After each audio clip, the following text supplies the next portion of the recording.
I don't see Tom. Tom will be here by 9:30. And we're Okay. live. And we're live. Okay, thank you. All right, good morning, everybody. Welcome to the February 16th, 2024 meeting of the University of Rhode Island Board of Trustees. The meeting is being held in person at the Robert J. Higgins Welcome Center with board members participating remotely. At this time, I'll ask Board Secretary Michelle Carreri to conduct a roll call attendance to determine if a quorum is present. Please clearly respond present via WebEx or present in person when your name is called. Margot Cook, Present via WebEx. Armin Sabatoni, Present via WebEx. Maria Ducharme, Present via WebEx. Michael Fascitelli, Yeah. I'm here. thank you. Charles Fogarty, Present via WebEx. Joe Formicola, Present via WebEx. Gons, Present via WebEx. Richard Humphrey, Neil Kerwin. Neil, I think you might be on mute. I see Neil. Present via WebEx. Thank you. Matthew Lenz, Robbie Luna, Via WebEx. Joseph Matthews, Present via WebEx. Courtney Nicolato, Present via WebEx. Ahid Onjazieri. I know he's present. I think he just stepped away. Jay Plasenzia, Present via WebEx. Tom Ryan, Robert Wagand, Mark Parlange, Present WebEx. Michael Gray, David Caprio, Melissa Sutherland, Eva Goyal. Present via WebEx. We have a quorum. All right, thank you. So a quorum being present, I'm calling this meeting to order. Reminder to all members for the benefit of our public audience and the note taker, please clearly identify yourself whenever you comment. Make a motion or a second to a motion. Please clearly state yes, no, or abstain for all action items. Board members participating using WebEx are required to keep their cameras on as remote members, and all persons present at the meeting location must be clearly audible and visible to each other. Other WebEx participants are asked to keep their cameras off until called upon to speak. At this time, I would like to acknowledge that the University of Rhode Island occupies the traditional stomping ground of the Narragansett Nation and the Niantic people. So the second item on the agenda is open forum, and as we normally do, we allot 20 minutes in accordance with our bylaws that's set aside for anyone to come forward and talk to the board.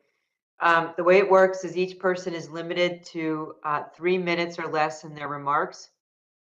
The open forum protocol is that the board members will listen to each presenter, but will not respond directly to the topics raised or interact with the presenter.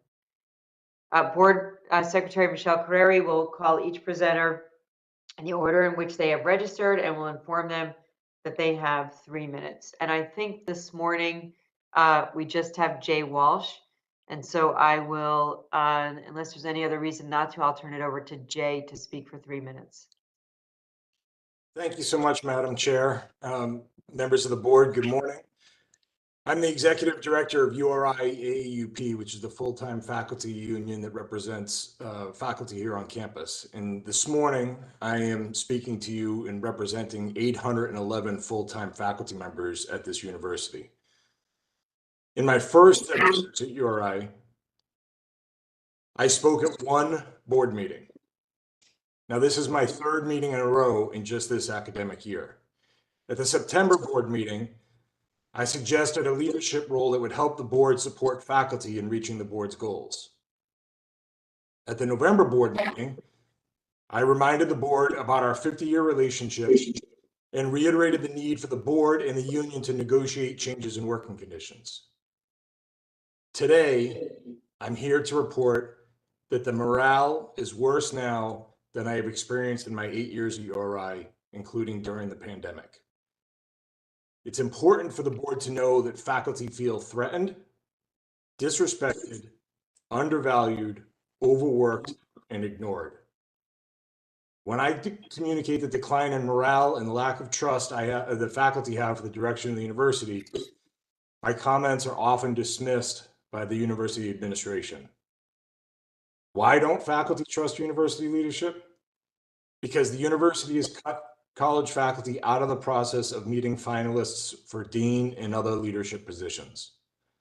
Because the university is moving toward an incentive-based budgeting model that places the burden of funding the university on the shoulders of faculty. Because the university does not respect the service workload of faculty. Because the university leadership has declared that faculty must inform the president if they intend to visit the State House, testify on legislation, or speak to elected officials, which is a blatant violation of the collective bargaining agreement and their First Amendment rights.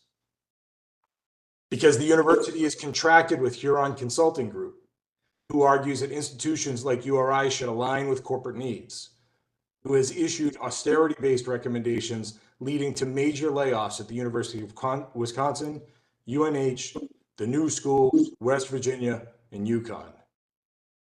Because the university has brought in a library consultant who told faculty that he is not trained as a consultant and is only here because he is friends with university leadership. Because the university gives lip service to collective bargaining and shared governance. When you look at the university rankings, as you sometimes do, you will notice the areas we score highest are the areas which fall under the control of the faculty. Our faculty are doing amazing work for our students in our state. The faculty must remain central to the mission and direction of the university. The faculty needs your support. They need the support of the Board of Trustees to ensure that university leadership meaningfully and authentically engages the union and the faculty senate in any proposed changes. As I promised this board before, we are always willing to talk. Please reach out to me anytime. Thank you, Madam Chair. Thank you, Jay Walsh. Thank you for your comments.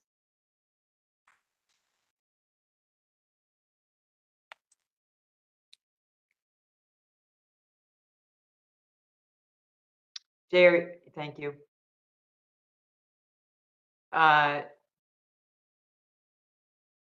Jay, you should be leaving the call at this point. Thank you. He did. Okay. Yeah. Okay. Next item, assuming we don't have any other speakers, Michelle. No, we do not. Okay, the next item is approval of the minutes. So may I have a motion that the URI Board of Trustees approve the minutes of the November 3rd, 2023 board meeting? This is Almond, so moved. Second, Neil Kerwin. Any discussion on the motion? I ask for a voice vote. All in favor, please say yes. Yes. Yes. Any opposed? Any abstentions? Okay, the motion carries. Okay, the next item is report of the president. And after the report of the president, we will then go into executive session for the number of issues that are listed out. So let me turn it over to Mark, who's going to go through university updates. He's going to walk us through where we are with the governor's budget at this point, and our review strategic plan KPI. So I'll turn it over to Mark.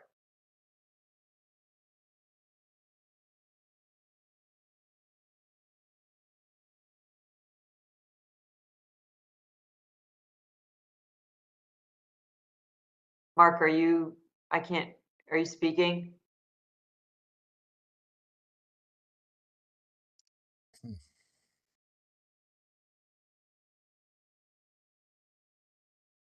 muted. I'm back. Apologies.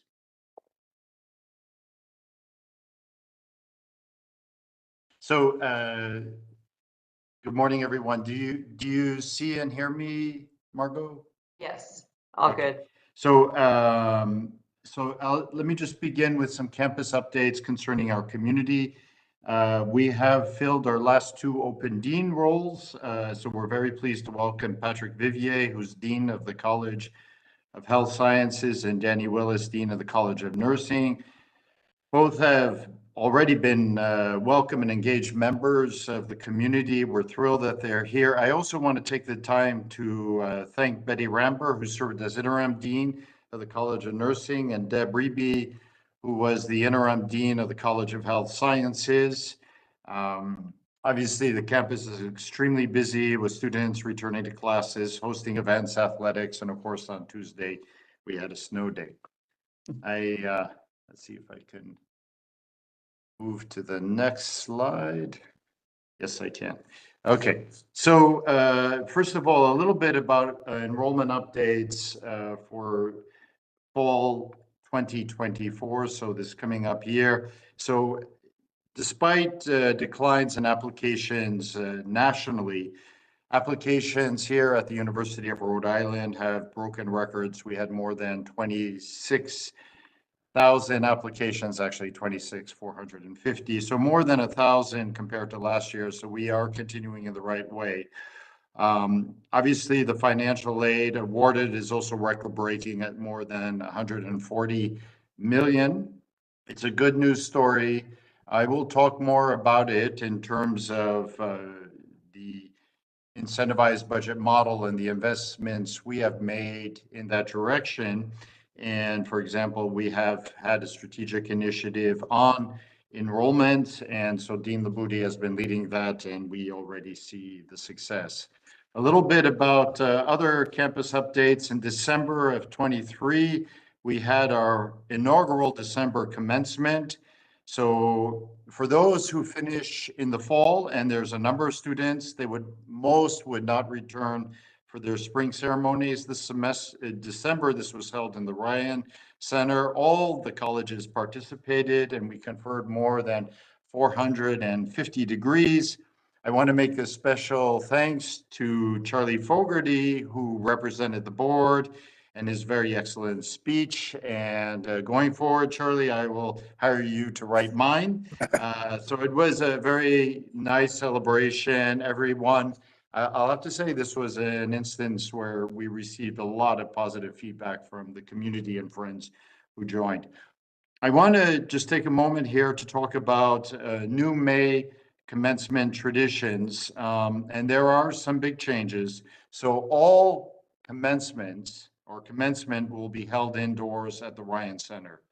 This is important in a number of ways in terms of being accessible, not being impacted by the weather.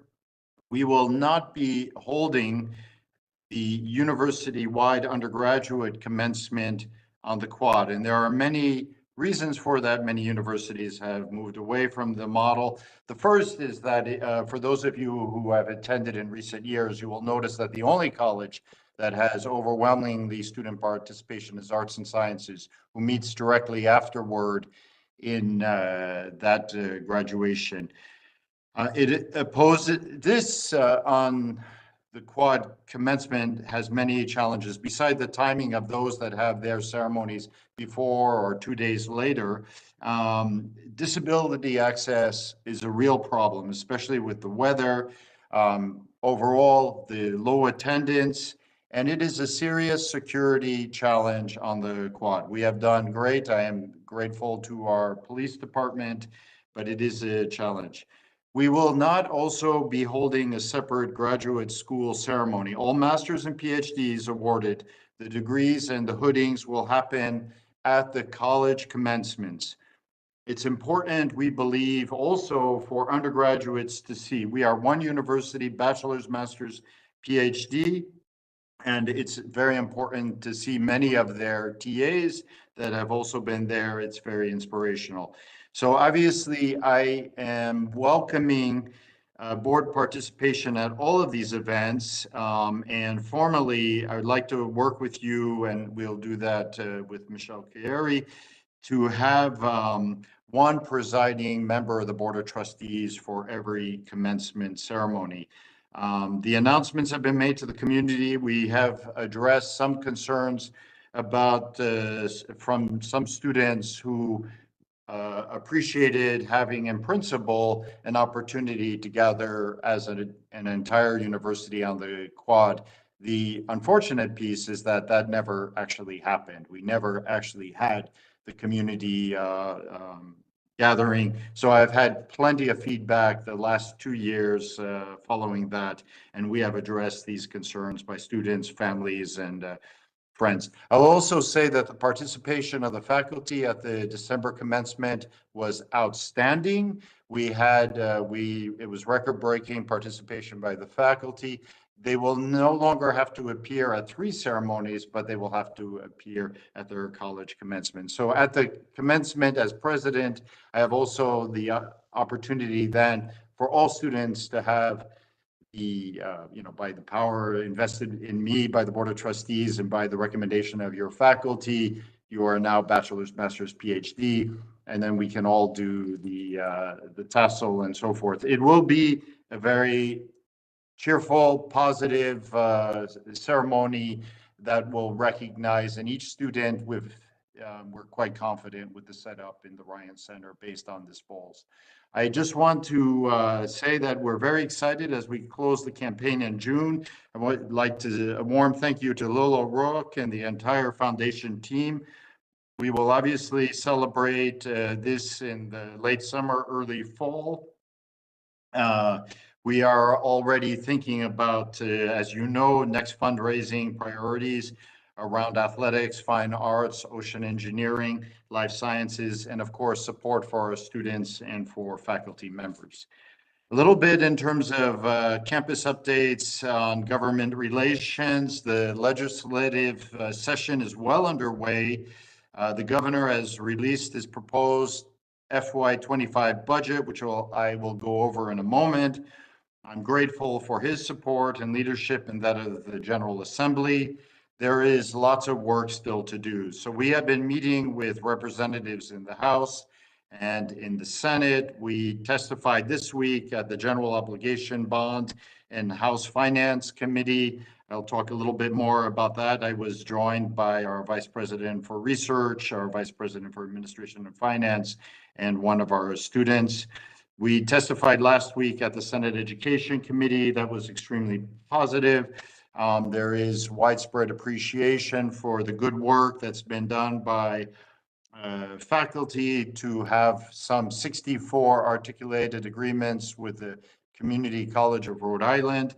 And so the transfers to URI are seamless and there's supports for the students.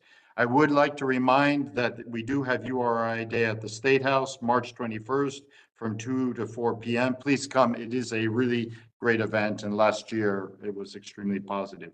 A little bit, I won't talk about all points, but in terms of government relations, the bill was passed into law, officially renaming the CBLS building the Joseph and Ruby D. Cristofaro Center for Biotechnology and Life Sciences. That was a $7 million gift.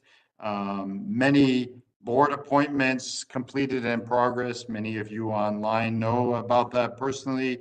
We are working closely with PLDO and monitoring bills as they're introduced. We're making sure we're proactive and we're responding to bills that may impact the University of Rhode Island.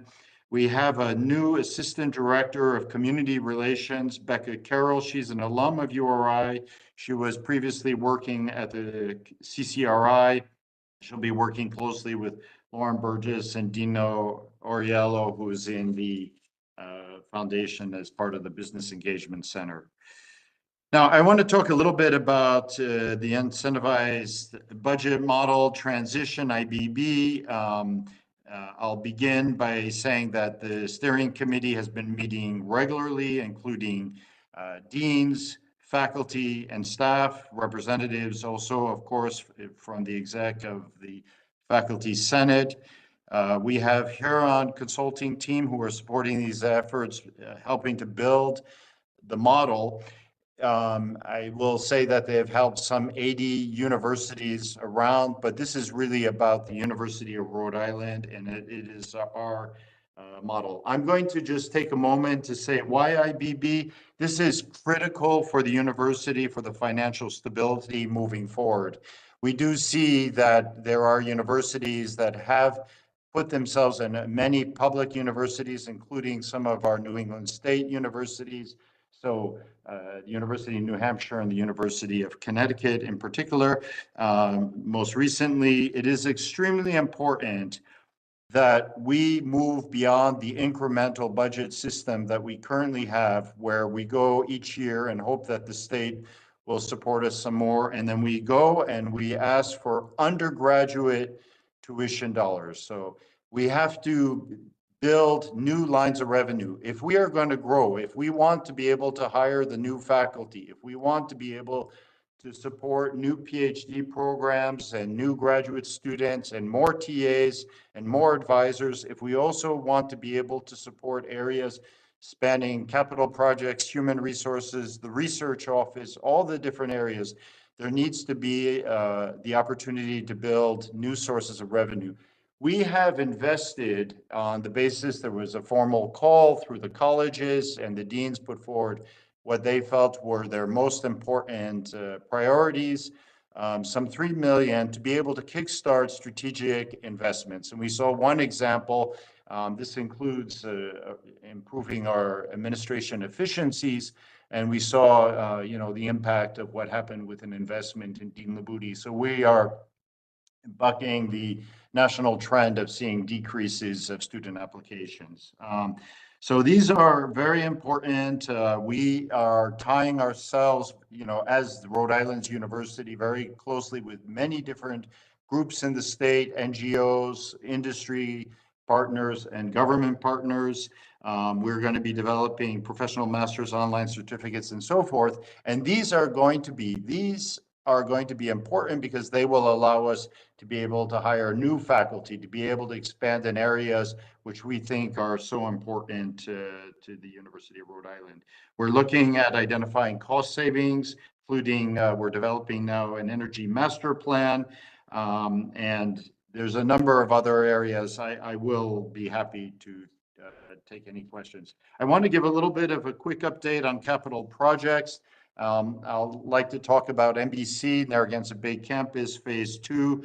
I'll remind that we had very successful, and I am extremely grateful to the voters of Rhode Island for supporting the $100 million general obligation bond in 22 to fund the construction of the Ocean Engineering Complex and the Ocean Frontiers building. We are now on track, and you'll see it at the top in the yellow, light yellow color, that we are completing. We're moving forward with the Ocean Robotics Laboratory. Formally this spring, we will have a groundbreaking ceremony, and over to your left, you will see the Ocean Engineering Complex, and below the Ocean Robotics, you'll see the laboratory building, the Ocean Frontiers building. We are moving forward on a very important project for fine arts.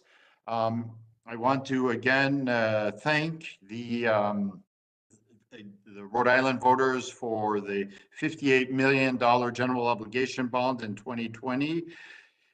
In addition to RICAP last year, you will remember, of $16 million. I especially want to thank the Senate President, who is very passionate about this project, and I want to thank the General Assembly.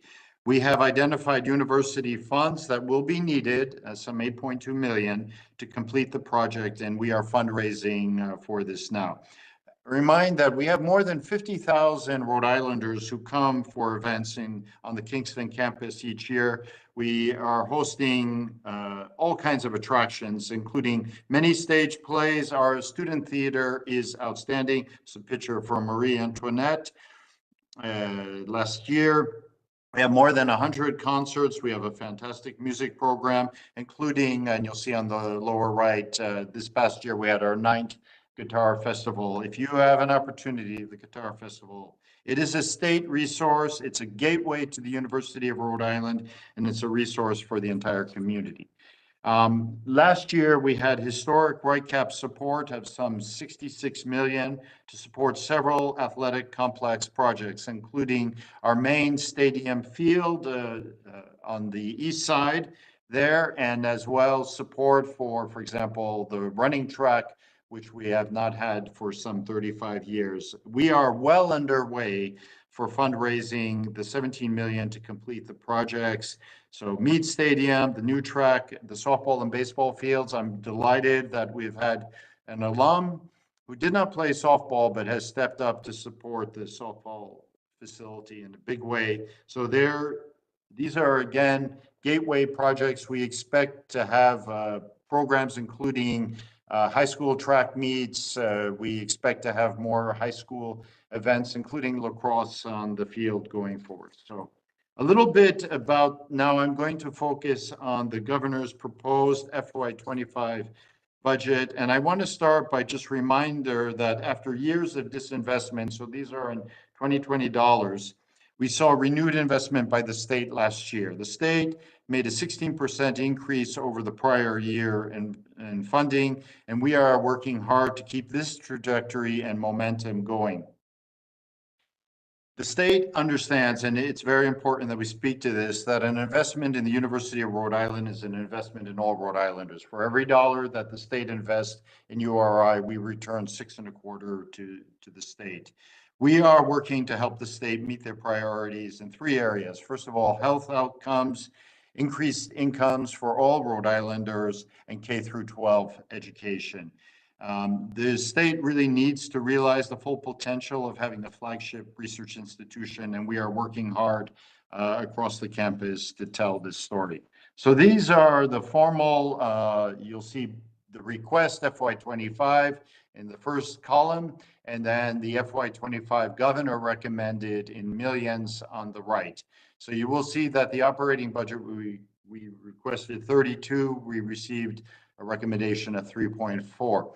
In terms of new RICAP funding, and I'll talk a little bit more about that, it was 16.3 we asked, and it was recommended for 14. And then finally, in terms of general obligation bond, which we spoke to this week, for the biomedical sciences building, the recommendation was 80 million, and we were asking for 87.45 million. If I go to last year, just to remind you, so if you look on the left column, and this is the way we organized the budget, FY24, these were our requests, 11.3, 24.2, 14.3 for the strategic initiatives. And then you'll see in the middle column what the governor recommended. So the governor at that time recommended full support for the current service level and nothing on the operating budget shortfall, and on strategic initiatives about 10%. What was enacted in the end, and I am very grateful to the legislature, and especially I would like to thank the speaker, Joe Shikarchi, stepped up significantly on the operating budget shortfall, and then you'll see the rest. So on the right, and obviously we don't have what's going to be enacted at this point, but you can see the details. I'm just going to remind you now what is in this. For example, the largest item is the current service level, 27.7 million. And the largest number in that is 12 million, which is cost of living adjustments, which we are contracted to pay. So that's extremely important. We have had to implement temporary vacancy freeze measures to balance things of 4 million. Student aid, of course, is increasing. I'll just mention the ERP system replacement. It's an extremely important first step in terms of adjusting something that is it's on its final legs and must be replaced. So in terms of strategic initiatives of the 14.3, it is aligned with our strategic plan. The first has to do with strategic priority 1, broadening our impact. And this is a request for life sciences faculty broadly defined in the areas of computational, biology, public health faculty. The second, and I will talk a little bit more about this, is about enhancing student achievement. We are in desperate need. We are in serious trouble in terms of our academic advisors, and so we're requesting 2 million there. The third, and I'll speak to this as well in some detail, is our inclusive culture. We would like, for the first time, to have some support for talent development program, support for our National Guard program, and for our Narragansett Tribal Scholarship support. And finally, as I have mentioned, powering the University of the Future, we do need an IT modernization. So if we look at strategic priorities 1 and 2, in terms of broadening our impact.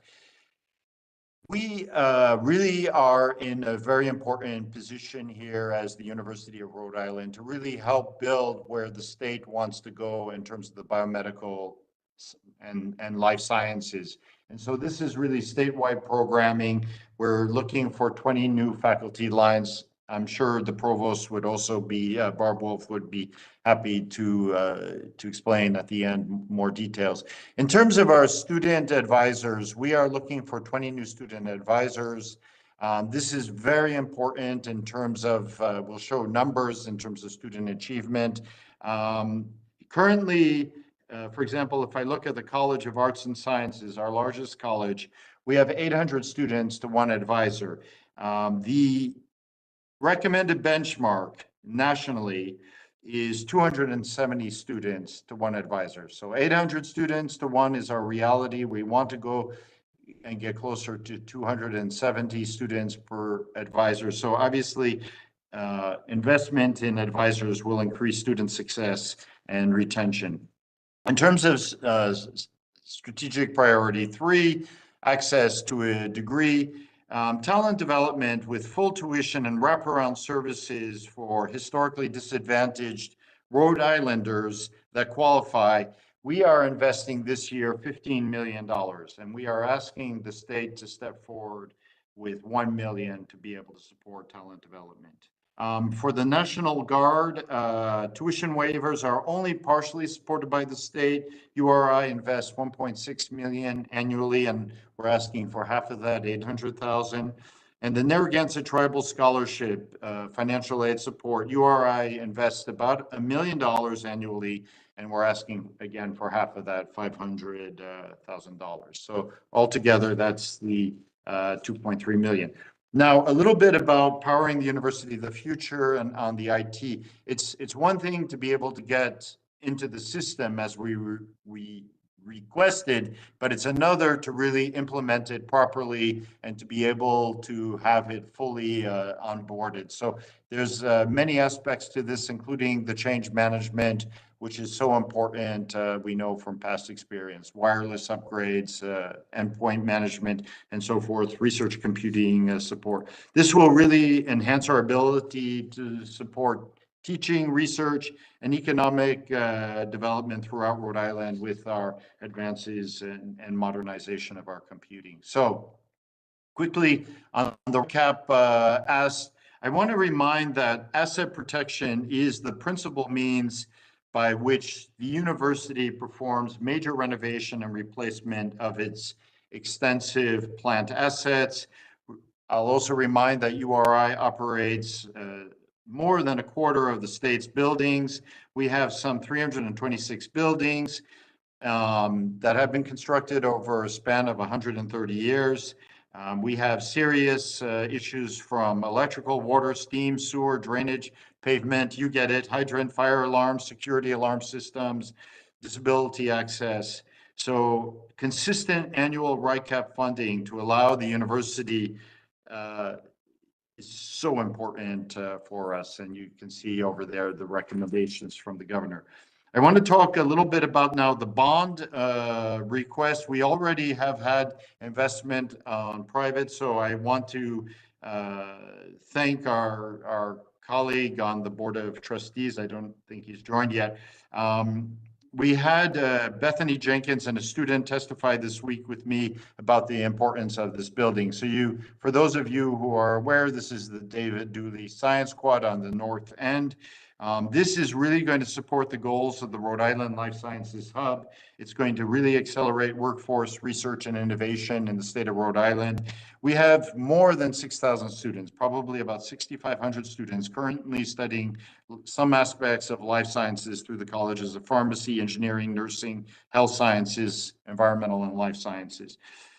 The URI campus is currently severely limited in wet lab space. We're currently putting about 3 faculty members where there really should be 1.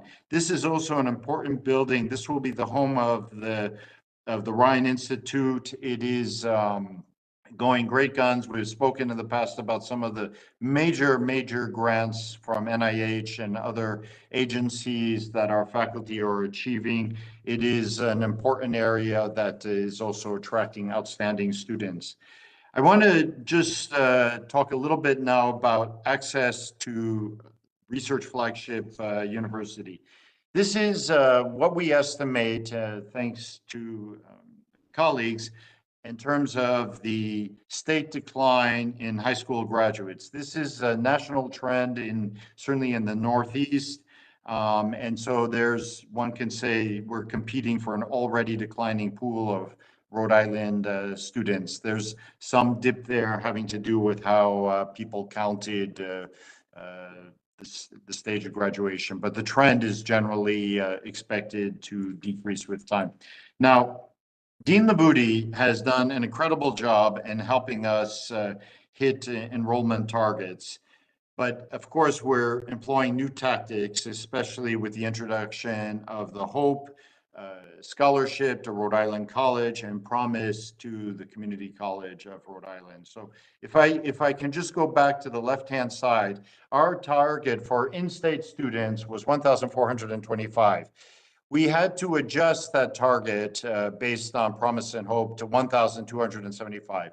And in fact, the team has done an outstanding job, and they essentially, as of October 15th, got the actual enrollment in line with that. Now, if I go to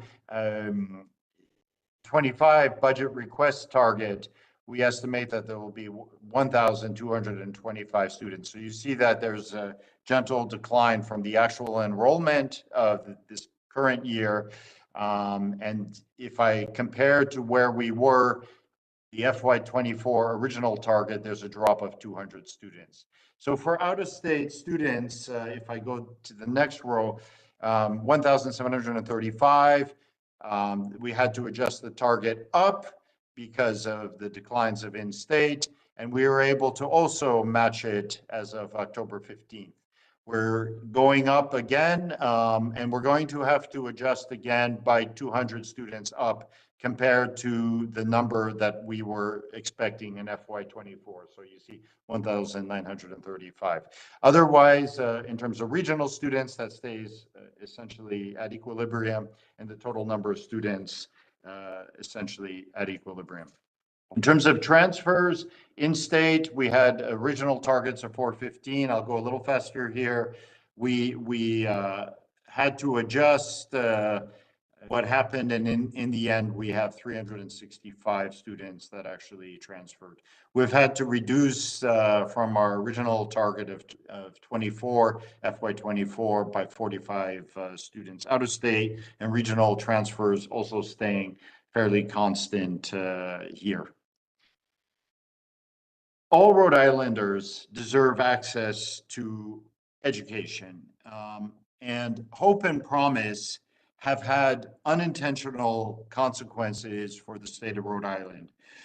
In the fall of 23, there were 404 students admitted to URI that in the end opted to go to RIC and CCRI instead.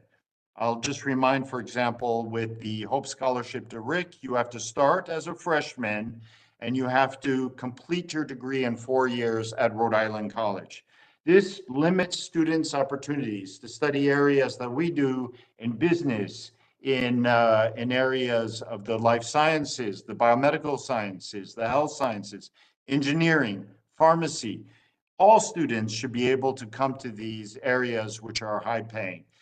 Of these 404 admitted students that attended RIC and CCRI, it's interesting, 54% were from historically underrepresented groups.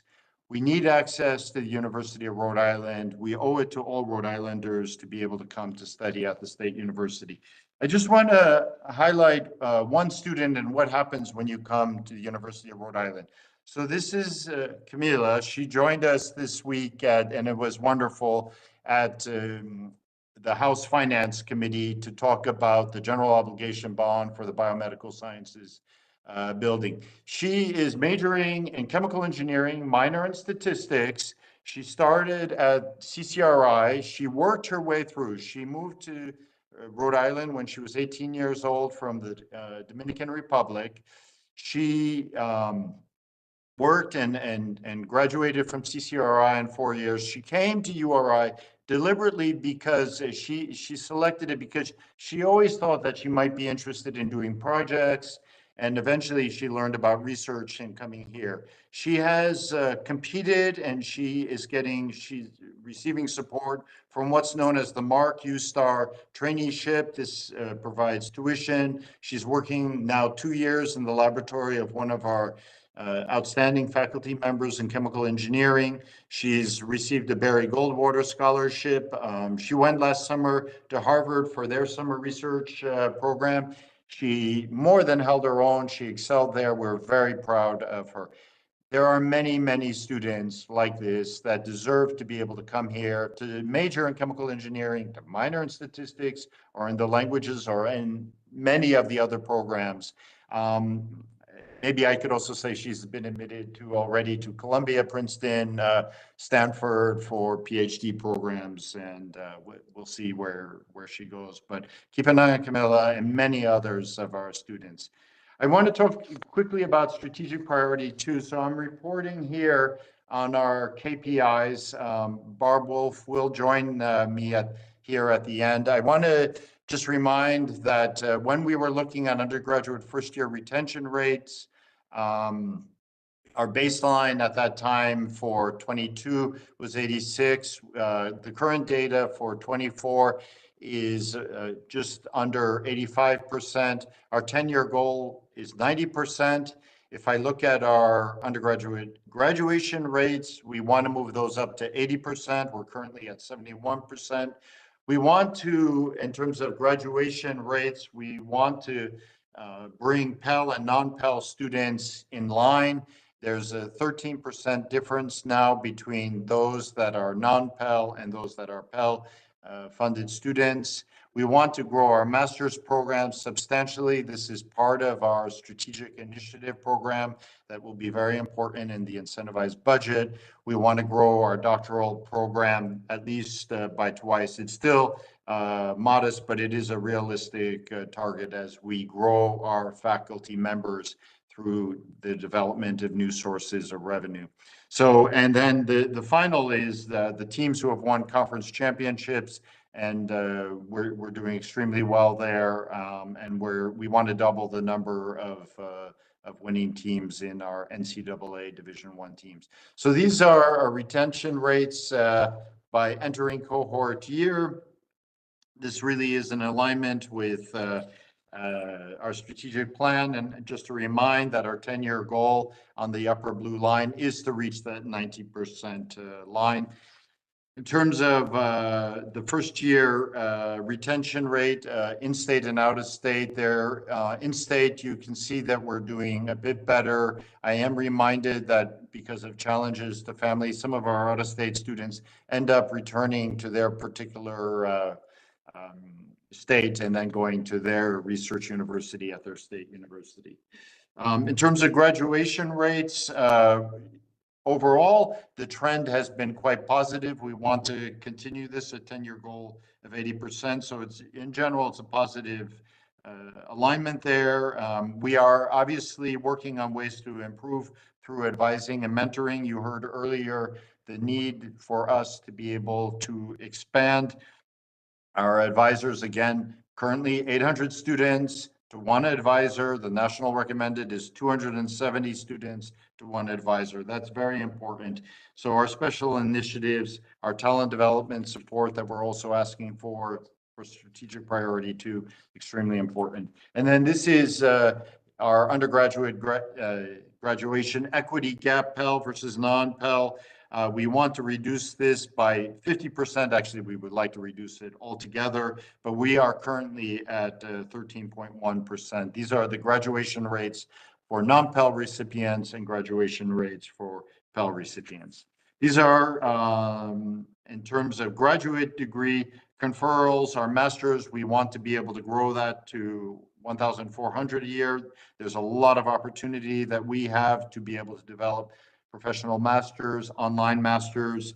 Our doctoral research also has been essentially constant at about 100 students a year, and we can grow that. We want to be able to support our research office and support our faculty in the submission of grants and the operation of grants. And so that's also been an area of strategic investment. The College of Arts and Sciences, the Dean Jen Riley has pointed out that she's been able to bring in some help there from this initiative. So that's part of what we want to do in our incentivized budget model. Barb, do you want to step in here to talk about student success updates? Yes, thank you. We have a number of activities that are going on to support advancing our academic efforts in terms of the KPIs and meeting the KPIs. And this just illustrates some of the many activities that are going on. We've engaged an external consultant to complete a comprehensive review of the university library as part of an ongoing strategic effort to ensure that URI library has the technologically cutting edge and progressive, and that it's equipped to meet the needs of both students and faculty in a digital age. And we know that our students live online, they study, research, and learn online, and we need to ensure that our library and its services reflect this new digital reality. And we know that a library is often the hub of a university, so we want to make that the best we can be. We also have our student success team. They're engaged with national initiatives, the Garda Institute in Retention Academy. It's a gold standard of student success, and that tackles student financial resource issues, curricular obstacles, sense of belonging, and other barriers to student success. So that's something that likewise is going on. We also have university advising. As you heard from the president, we have put in a request for resources to expand our student advisors in some of our areas. Our ratio of student advising is 1 to 800, and that's quite unacceptable in terms of what the national benchmarks are, which is less than half of that. So we are continuing to pursue those resources. And we also have a steering committee to reimagine and enhance this experience. We're doing a review of our academic advising this March, and we're in partnership with the National Academic Advising Association in terms of doing that. We also have reimagined the University College for Academic Success. We have named an executive director, Dr. Kim Stack, who also leads the student success team. So we're very excited about that. And through a strategic investment initiative, we have the Summer Pell Completion Grant Program. And this is actually led by Dr. John O'Leario, and he designed a program to foster credit completion while maximizing the use of federal Pell funds and university support to help close the equity gap. So hopefully that will help to address that issue as we begin to continue to monitor that. We've also had Winter J-Term Credit Recovery Program. It's a unique offering of a credit recovery course during the J-Term, and that was launched by faculty in the College of Environment and Life Sciences, Dr. Jess Adams and Aaron Davis. And this allows students to get back on track and continue with their degree plans during the spring semester, and thus it actually saves the student an additional year of study and tuition, while also enhancing the student success and timely degree completion. And lastly, as another example, the Academic Enhancement Center. We just need to be mindful of the issues that our students are dealing with. We had greater than 10,000 times that it was accessed by students this fall alone. And that number used to be what we would see in an academic year. So this is something that the universities across the country are seeing. So it's not unique to URI, but it's something that we do need to pay attention to enhance their success. I'll stop there. Thanks, Barb. With that, I want to thank you, and we're happy to continue with any conversation as you would like, Margaret. Okay, so I'll start with a couple questions, and then I'm sure other board members will have questions too. We have about 10 minutes here. Mark, can you talk a little bit about the decision to, I mean, we've talked a lot at the board level about using the incentive budget model, and you've explained to us and publicly the advantages of the model and why it's necessary for URI to shift in that direction. But I wonder if as you're walking through the process, you've been in it now for a few months, can you share with us some learnings about where it seems like the answer is yes, we should be moving forward with this, and explain to us a little bit about some of the risks that you're mitigating that other universities have experienced? Okay, first and foremost, the importance about the incentivized budget model is that it really brings to the decision makers, the college deans, opportunities to really chart their future and their opportunities to be able to expand. Currently, the model is the dean at the end of the year will go with hat in hand to the provost, hoping that she will somehow come with new sources of revenue. This changes it. With their strategic plan, in alignment with the university's strategic plan, they will look to be able to say, where can we help? Where can we grow new opportunities? Currently at the University of Rhode Island, and I'm going to be a bit extreme when I say this, but we essentially have no professional master's programs. We have no extensive online programs. The only one that we have is a program, Master's in Library Science, for which we basically had an in-person program and we shifted it to online, and there was no change in the population. We have really, for a long time, operated under a budget model that was set up in the 50s, 60s, 70s, which says that you will get support from the state, and then you will have undergraduate support, and that will allow you to operate the university. It has been a long time that the university has had to, year on year, squeeze all the programs.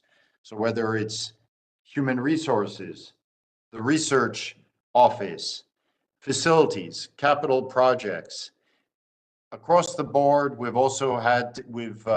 constrained where we've been able to grow programs in the business college or programs in life sciences, health sciences, pharmacy, nursing. I'll remind that we are receiving a 27% increase in nursing applicants this past year. I would like to be able to grow, because there's a desperate need in the state of Rhode Island for nurses, that we could grow our nursing program, but we don't have the faculty. But there's opportunities to be able to draw new lines of revenue and support to the university. And because the deans were never in a position to be able to drive their own budget and to be able to really align their strategic plan with how they were going to put time and effort into it, there was never a motivation then to make efforts to generate new sources of revenue. We have spoken for years now at the University of Rhode Island about developing the Master's in Public Health, and we simply have not done it. Current deans not involved with that program, but essentially the prior deans told me, why should we do it, Mark? Because if we generate the revenue, we're not sure that we're going to be able to hire the faculty that we need to be able to offer that program ultimately. Maybe the money will go to another office on campus that, maybe the Multicultural Student Center, or maybe to the library and so forth. So we have to be in a position where we also align better with the needs of the state of Rhode Island, with companies, with agencies. It hurts me when I see in Quonset that we have universities from out of state moving in there and partnering and creating professional opportunities for workers in the state of Rhode Island to team up with schools that are outside the state. I won't name the schools that are working in there, but it really should be the University of Rhode Island. So this is really a modernization of the budget that all universities, major research universities in the US have already undergone. Now, the challenge is it's new, and it has to be explained as this is really about incentivizing, about bringing responsibility and bringing opportunities. It's not about pushing more work down on colleagues. We have made, and so I'm quite transparent. For starters, we have the chair of the president of the Faculty Senate serves as a member of the Presidential Stewardship Committee. I have invited the executive of the faculty union. We meet in person once a month so issues can be raised in person there. We can talk about issues that are there. I understand it is new and it is perhaps challenging for all, but it is extremely important for the long-term, sustainability of the University of Rhode Island and the growth. Now I'm going to talk a little bit about what's happened at other universities from what I can make out from a distance. We are very careful with our budget. We do not take risks and we do not say, oh, we think we're going to get another 300 students from out of state and that will allow us to grow programs. I suspect that is, and I understand that's what some schools have. There's other schools, we did receive funding from the federal government to support us during COVID. That was not in the case of URI, it wasn't enough to actually match our expenses. So we still had to use some of our fund balance to get by there. But other universities thought that, well, our operating budget has increased by so much. And after this set time period where the feds are giving money, then the state will move in and cover and be able to continue. Well, the states in those cases were not able to continue. And suddenly they were living as if they had a certain budget and then they discovered. And so the consequences are serious. Faculty are losing their jobs, departments and programs, their funding has been halved in some cases, and there's across the university cuts. This is not what I want to do as president and our leadership team. We want to be in a sustainable way. We want to be able to grow, and we want to do things in such a way that it makes sense for the college to be able to do it, that it aligns with the directions that they want to go. So it is a period of transition, and I understand it fully that it is not easy to have times of change, and it would be easier to just remain in this incremental budget model as if all is well. It's not well. There are many areas, including, I gave you the numbers on student advisors. That's a consequence of not having enough resources in the university. I hope that, Yes, Margot. very, very helpful. Thank you, Mark. Other questions from board members? Neil? Thanks, Margo. Mark, I asked this in the meeting of the Academic Affairs and Research Committee, but I'm going to ask it in front of the full board as well. Can you explain to me the thinking and logic that was in place when URI was left out of the scholarship programs that are available to CCRI and to RIC?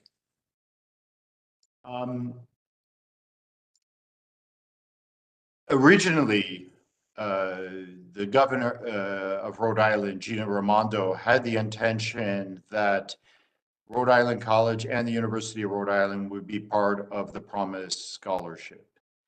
In the end, and I don't know exact details, but as a first step, it was given to the Community College of Rhode Island. Community of College of Rhode Island, as a result of that, saw some 1,000 more students a year starting at CCRI. This is not a criticism, I'm just stating the facts. The number of transfers to the University of Rhode Island from CCRI has effectively not changed. It's increased a little bit from 350 to 365. I showed you the numbers, but it hasn't changed. The argument to introduce hope to Rhode Island College was made very explicitly clear by the state legislature that Rhode Island College over the last 10 years has been seeing a decrease in the number of students there, and Rhode Island College was in trouble, and we must help Rhode Island College.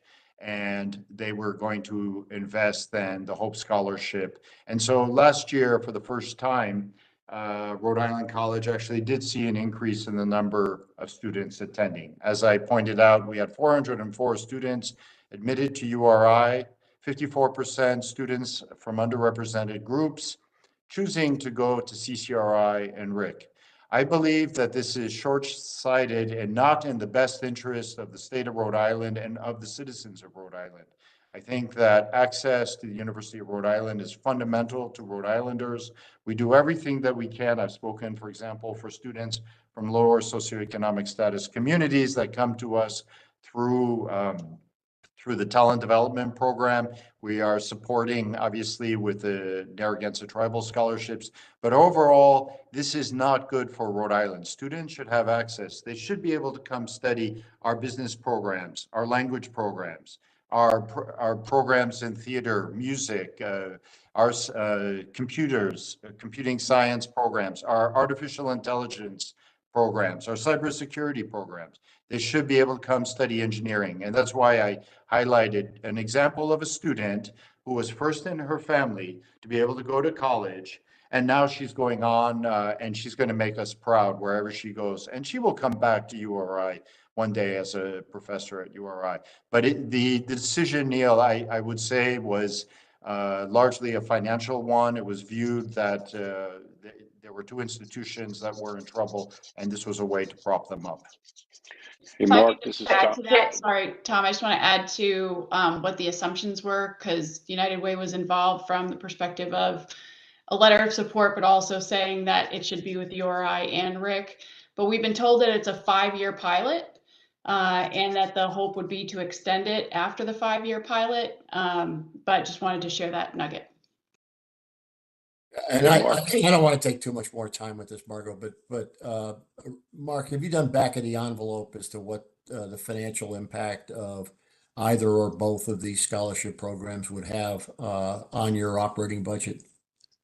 Well, so we know, for example, already in terms of Rhode Island students, that it has impacted us by 200 students. So 200 students a year, probably. So you take 1,000 Rhode Islanders that are doing their undergraduates at the University of Rhode Island. So that's, and so essentially we are in this position where for us to continue to survive, and this is has been the strategy of the University of Rhode Island, as we go after attracting out-of-state students. So we will have, the long-term budget is effectively 1,000 students shift from Rhode Islanders to non-Rhode Islanders. Now, of course, those students that come that are not Rhode Islanders are the new Rhode Islanders, and we're really proud to welcome them. And our experience is that many of them, startup companies, work here. I'm proud of all the companies that basically all their engineers, in effect, are URI graduates and so forth. But it is significant. I think the most important thing, let me make this point over again, Neil, it's really unfair to the students.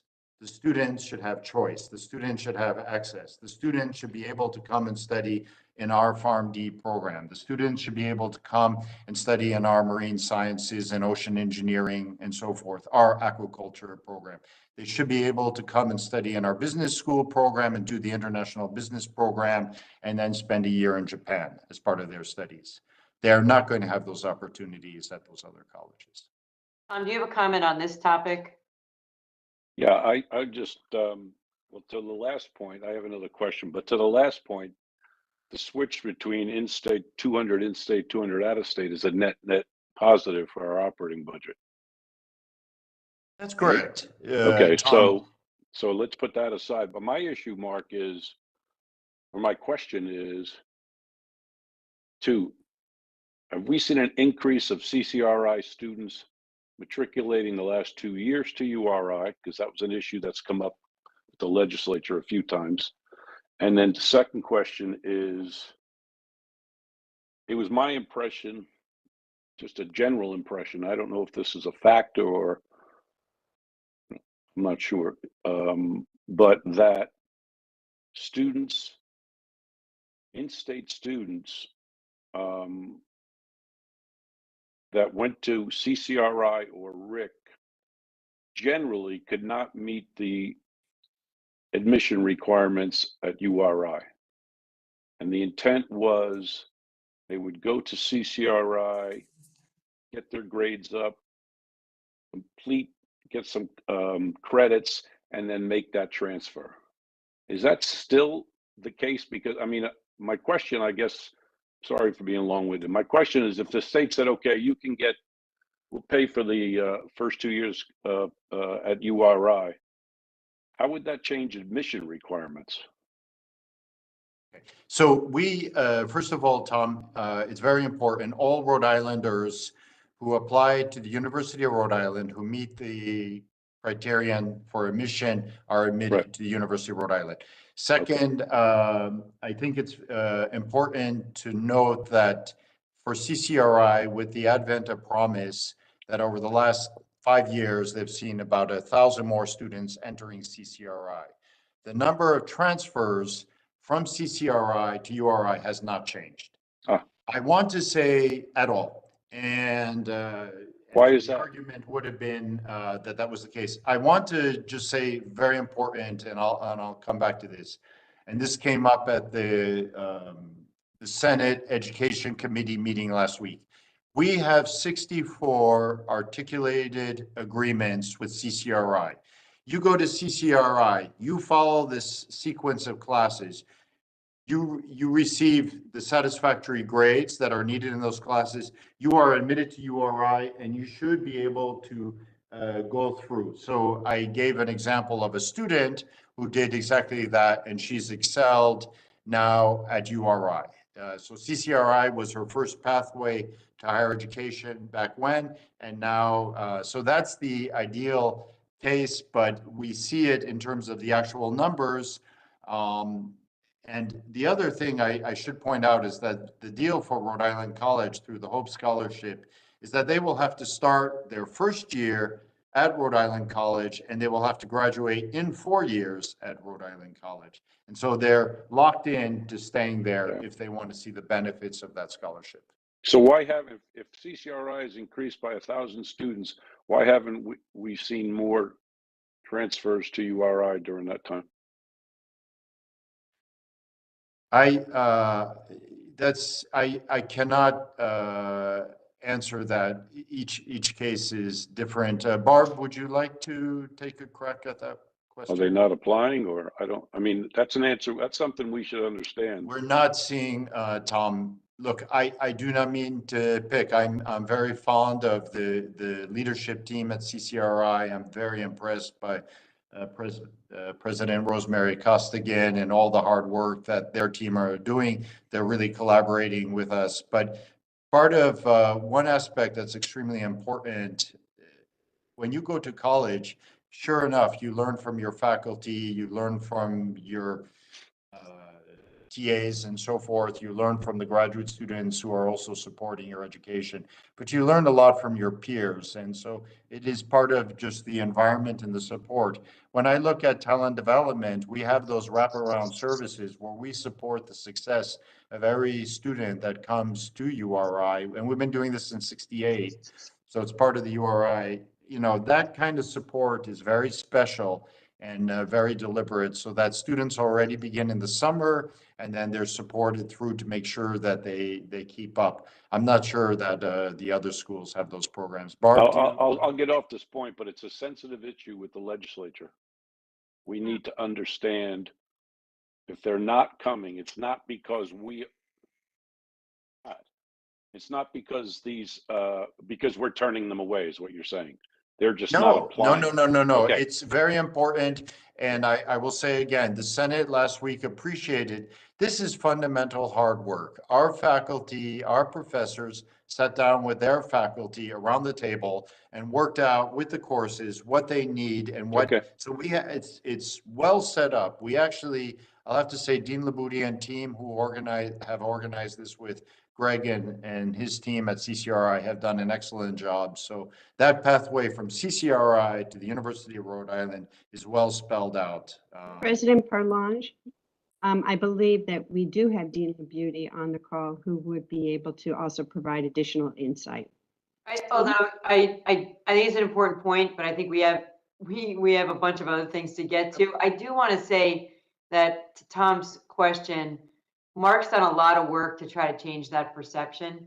And the most recent discussion with, I think it was the Senate Education Committee, and Armin got a lot of positive feedback that he is working on changing that perception. But because that's come up, it came up in a number of our Senate confirmation discussions, and Mark's done a lot of good work that is, I think, being reflected in their understanding.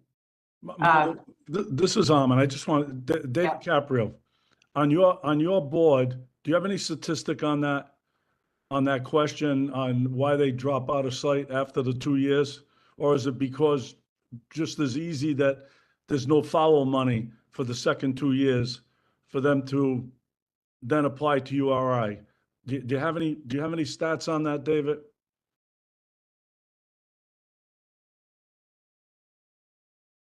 Your mic's off.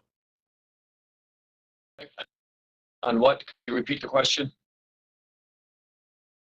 With the students originally going to CCRI to better their grades and us having a consistent pathway then based on curriculum for them to then transfer after their 2 years to a University of Rhode Island or any college of their choosing, it's not happening. Does your board have any statistics as to where these students are going after the 2 years, if they make the full 2 years under the promise? I'll reach out to the commissioner and see if he, All right. I can reach out to the commissioner and see if they track that. If they do, I'm happy to provide it to the board. Just to follow up on what the president said a minute ago, last week or 2 weeks ago, was launched in Rhode Island. Some talking about to entice students, generally adult students that started, have some college, and for some various reasons have not continued. Many times it's because of some of those that he talked about, whether it's even gas for your car or rent or other wraparound services. So that program was kicked off a few weeks ago to try to entice adult students back to college, either to the community college or Island College. Okay. But I will try to get those statistics for you, Ahmed. Thank you, David. Okay, I want to go to Charlie, recognize Charlie for a question. Thank you, Margot, and I'll be very quick. I know it's a great topic.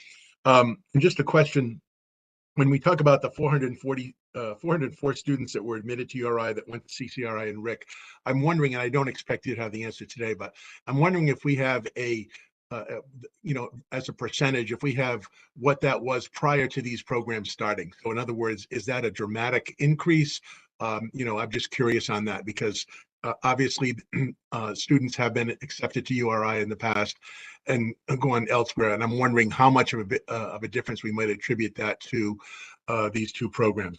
And secondly, just two comments. Number one, the life sciences building and program is great. I'm glad to see it's in the budget. I think that I would strongly suggest that we start the beginnings of the promotion campaign earlier this year. I just have a feeling that in this election season, people are going to be a little more cranky, and that even though they've always supported URI, I don't think we want to take any chances. And then finally, Mark, just a question on the change in graduation. When the decision was made, was there consultation with the faculty senate and the student senate? Okay. First of all, if I go back, Charlie, to your first question, yes, there is an impact. That's why we've actually had to lower the target by 200 students. So that's compared to where we were at the start of FY24. So there is an impact. Not all those students who are admitted to URI that were also admitted to RIC and CCRI necessarily would have come regardless. So that's, but it is an impact of about 200 students there a year. On the second one, we can begin campaigning. Yes, on one, it's extremely important. This is something we're well aware. I feel like we're in good shape. We have from communications, government relations to community. So we have gotten out to talk about this. This is also something that's extremely fundamental. It was discussed yesterday at the Providence Chamber of Commerce annual luncheon, the importance of this general obligation bond to be able to build the biomedical sciences industry in Rhode Island. And this is key in terms of the speaker and the Senate president and the governor, who always talks about wanting to be able to lift the income of Rhode Islanders in a substantial way. So this is important both to attract companies. So we will be indeed campaigning. And now I've already forgotten, Charlie, your last question was? When the decisions were made to make the changes to the commencement ceremonies in May, was there some consultation with faculty senate and student senate just to get the Yeah, absolutely. So I met with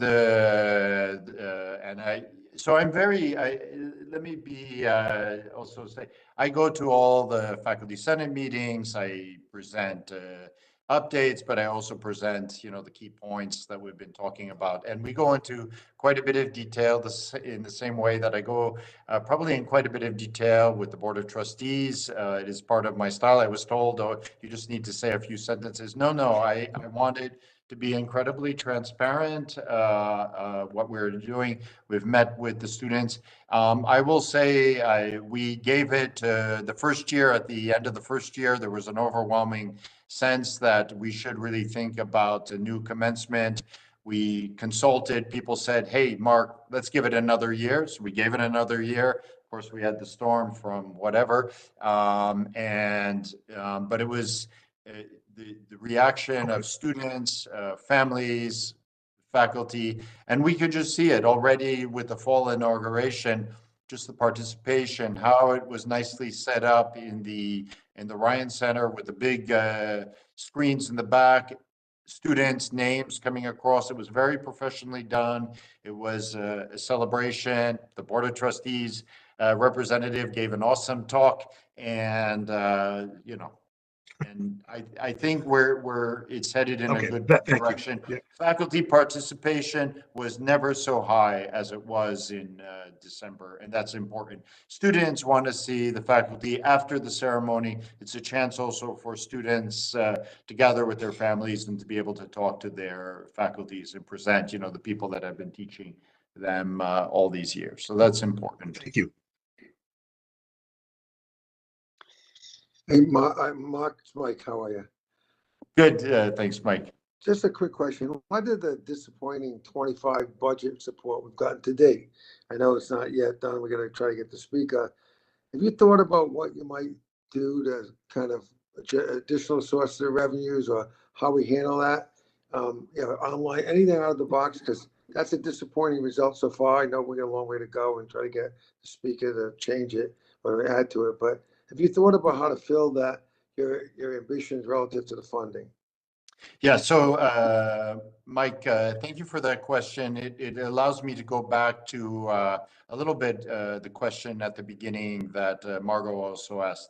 That's why we have been moving deliberately and I believe in a very fair and logical manner to be able to generate new sources of revenue. And that's why we want to go to an incentivized budget model where the leaders and the colleges will be able to decide growth that is relevant and important for them, and that we will be able to generate new sources of revenue from, as you point out, online programs, professional programs, other programs and opportunities that we have in the state to collaborate with different state agencies as well as companies that we are attracting to the state. That's an important part going forward.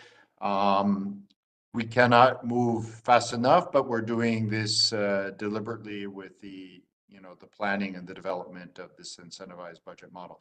I am asking the state for help. I really need their help right now so that we can have some breathing room so that going forward, we can generate new sources of revenue. Otherwise, we continue down this path that University of Rhode Island has been operating now for decades, where each year you hope that the state will help you and recognize the importance of the university, and then you increase the student tuition. I will say that at the Senate Education Committee, the increases to tuition was brought up by them, and of course, they view it as very important as access to URI. So they would like to see tuition not going up so quickly. But at the end of the day, yeah, we're working, Mike. We really do recognize that there are we need, as you say, to fill in new sources of revenue into the university. But we had to change the system because the key leaders here are really the college deans And they were not in a position to see, you do the work, but you're not sure you're going to see the revenue. And I think that was the complaint of faculty also, is like, hey, if we do the work, are we going to see something? No, you do the work, we're going to be able to hire new faculty, we're going to be able to stabilize areas, and we're going to be able to support, get the appropriate new support staff that are needed for the university. Thank you. Okay, any other questions, comments from board members before we go into executive session?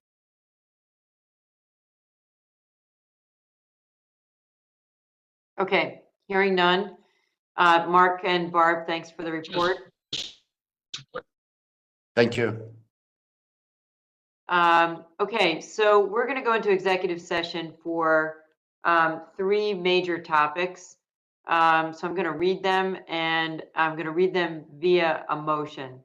So may I have a motion that the URI Board of Trustees convene into executive session pursuant to RIGL 42465A1 for discussion regarding President Parlange's performance, renewal, and employment agreement.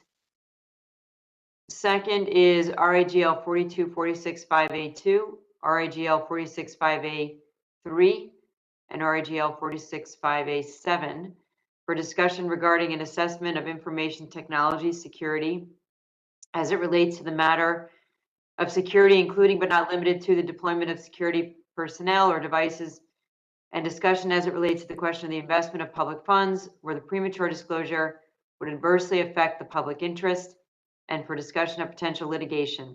Specifically, we'll be talking about an update on external audit IT management observations, an update on Series 2018A and 2018B bonds from an audit perspective.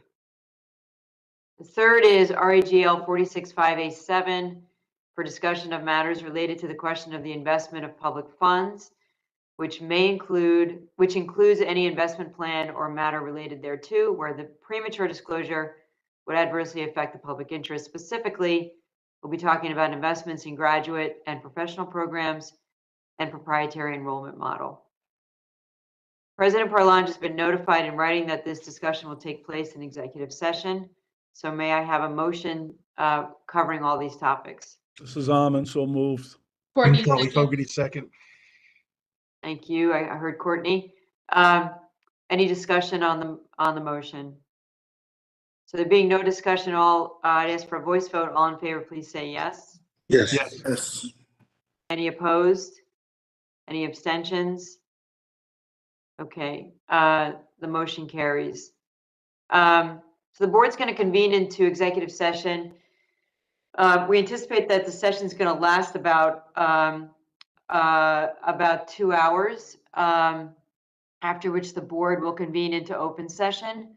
The live stream will be paused during the executive session and resume once the executive session has ended and the board reconvenes in open session. For those board members participating via WebEx, please confirm by saying yes that no other person is present or able to hear the discussion at the remote location. Yes. Yes. Thank you. If you do not automatically move into the breakout session, join the session when prompted on your computer screen by clicking Join Now. Attendees not participating in the executive session will be moved to a waiting room. So we're going to do that now.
We're back in open session. We are live.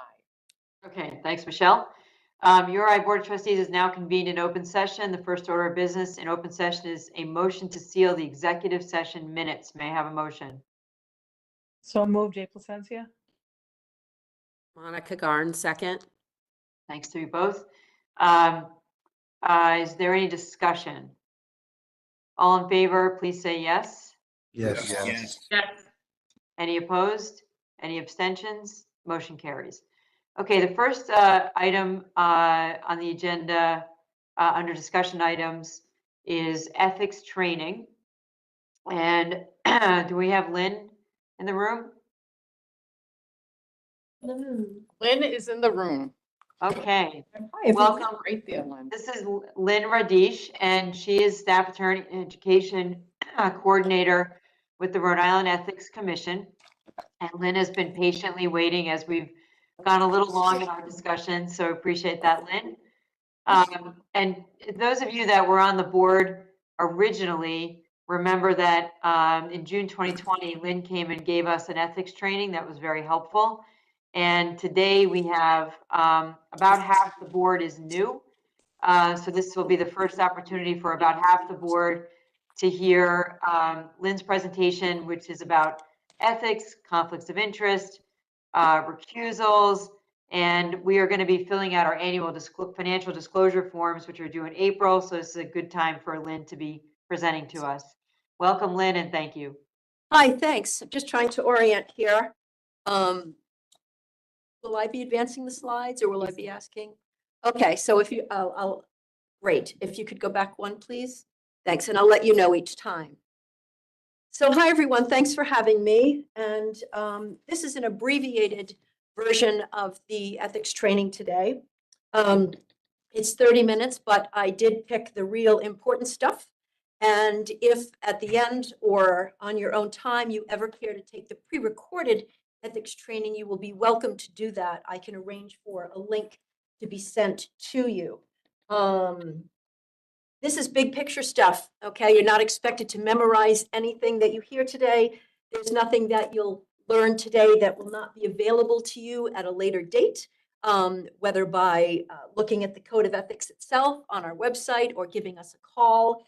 If you leave here today knowing that there is an ethics commission, when you might need us and how to get a hold of us, we're going to put that in the win column, and you should too. I'm going to ask that you kindly hold your questions, if possible, until the end. The reason is twofold.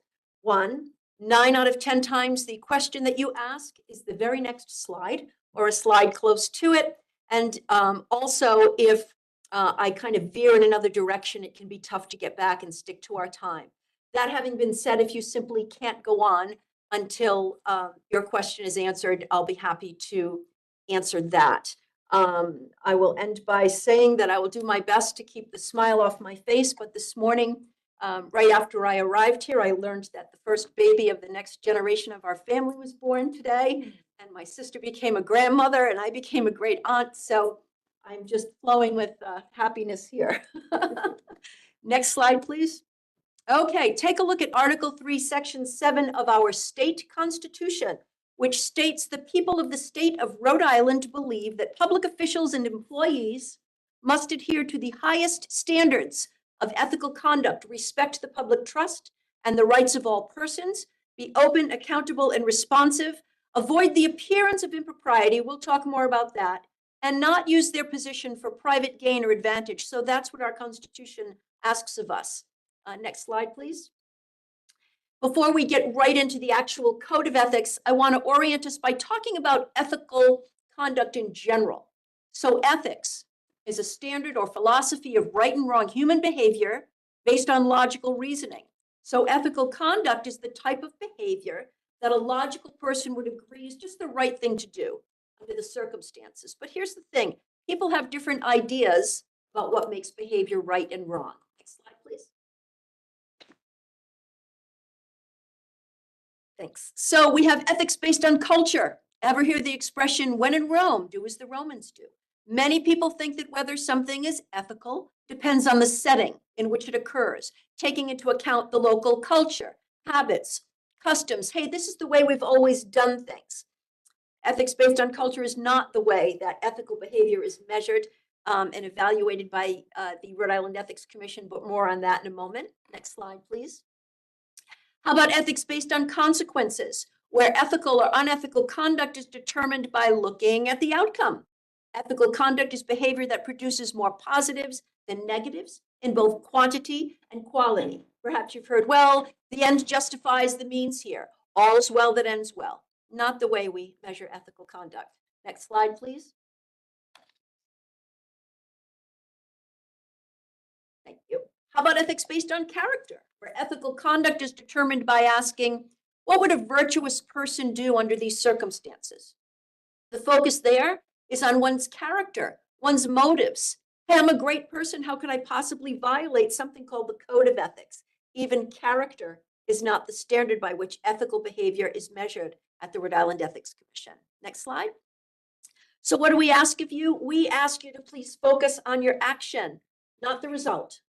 The code of ethics tell us what actions to avoid without regard to culture, without regard to consequence, without regard to character. Ethical or unethical conduct is determined not by looking at the results, but by looking at the conduct itself and judging its inherent rightness or wrongness. So think about your action, forget the result. Next slide, please. A little bit about the makeup of the Ethics Commission before we jump into the code. There are 9 members on the Ethics Commission. They are all appointed by the governor. The governor selects 4 members of his or her own choosing, and then selects the other 5 members as well, but does so from lists of 3 to 5 names that have been submitted by leaders from both the House and the Senate. Right now, we have 7 members on the Ethics Commission. We anxiously await the appointment of 2 more. Always better to have a full complement. Take a look at how powerful the Ethics Commission is: advisory, investigative, adjudicative, and in some instances, removal powers. While serving on the Ethics Commission, its members are prohibited from holding or campaigning for public office. They may not hold office in any political party or in any political committee, nor may they participate in or even contribute to a political campaign, not so much as a sign on the front lawn of an ethics commissioner at election time. Next slide, please. I am a member of the staff at the Ethics Commission. Our executive director and chief prosecutor is a gentleman named Jason Grammett. Jason and I are 2 of the 5 attorneys on staff. Prior to becoming executive director and chief prosecutor in 2018, Jason held my job for, I believe, 20 years. The guy knows ethics and the Rhode Island Code of Ethics. We have 3 investigators, all former police officers, know their way around an investigation. Our financial disclosure guru is Michelle Berg. You may want to keep her name in mind if you need to ask a question about financial disclosure. There are 12 of us in all, and we hang out at 40 Fountain Street in the city of Providence. There will be a slide with our contact info. Next, please. Who's subject to this Rhode Island Code of Ethics that I'm talking about? Well, all state and municipal elected officials, subject to the code, all state and municipal appointed officials, and all employees of state and local government and members of boards, commissions, and agencies. A lot of people are subject to this code. Next slide. Conflicts of interest. There are other parts of the code that are important and that will be touched upon, but I like to start with conflicts of interest. Quite frankly, conflicts of interest and nepotism are pretty much the bread and butter of the Rhode Island Ethics Commission. Next slide. Okay, a person subject to the code, that's you, that's me, may not participate in any matter if it is reasonably foreseeable. What do I mean by that?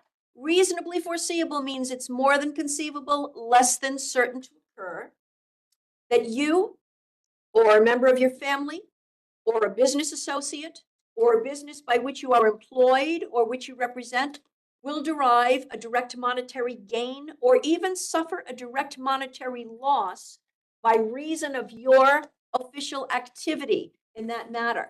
Some people have said to me, Lynn, I get the monetary gain part. I shouldn't take part if someone in my family is going to receive a financial gain. But if I take part in here, someone close to me and my family is going to lose money. So that's not a conflict, right? Wrong. It absolutely is. The Code of Ethics makes no distinction between financial gain and financial loss. The concern is financial impact, and you may not take part in your official capacity in a matter that will directly financially impact anyone in that group, self family, business associate, or private business or employer. Next slide. Pardon me. The code talks a lot about our business associates, so I'd like you to have a working understanding of who your business associates are under the code. By definition, our business associates are persons or entities with whom we are joined to achieve a common financial objective. Not the best definition in the world. Let's look at some examples. Your business partners are your business associates. Those are fairly obvious ones, right? People you have hired are your business associates. Think attorney, accountant, realtor, contractor. You get the idea. The Ethics Commission has also determined that the landlord-tenant relationship is one of business associates. And this next one is important and often forgotten. Any businesses or organizations, now this includes not-for-profits, okay? If you are an officer or you serve on the board of directors, regardless of whether you are paid for that service, you are a business associate, not only of the organization itself, but of the other officers or members of the board of directors on that organization. Next slide, please. Ongoing business associations don't necessarily remain ongoing forever. So I'd like you to have an idea of what the Ethics Commission is going to look at to try and determine the existence of an ongoing business associate relationship. They'll ask 3 questions. Are the parties conducting ongoing business transactions? Are there outstanding accounts between the parties? Even if your business is finished, does one still owe the other money? Is there an anticipated future relationship between the parties? If the answer to any of these questions is yes, that will evidence the existence of a business associate relationship and a potential conflict of interest on your part. Next slide, please. The code also talks about our family members, so I'd like you to know who your family members are as far as the Rhode Island Ethics Commission is concerned.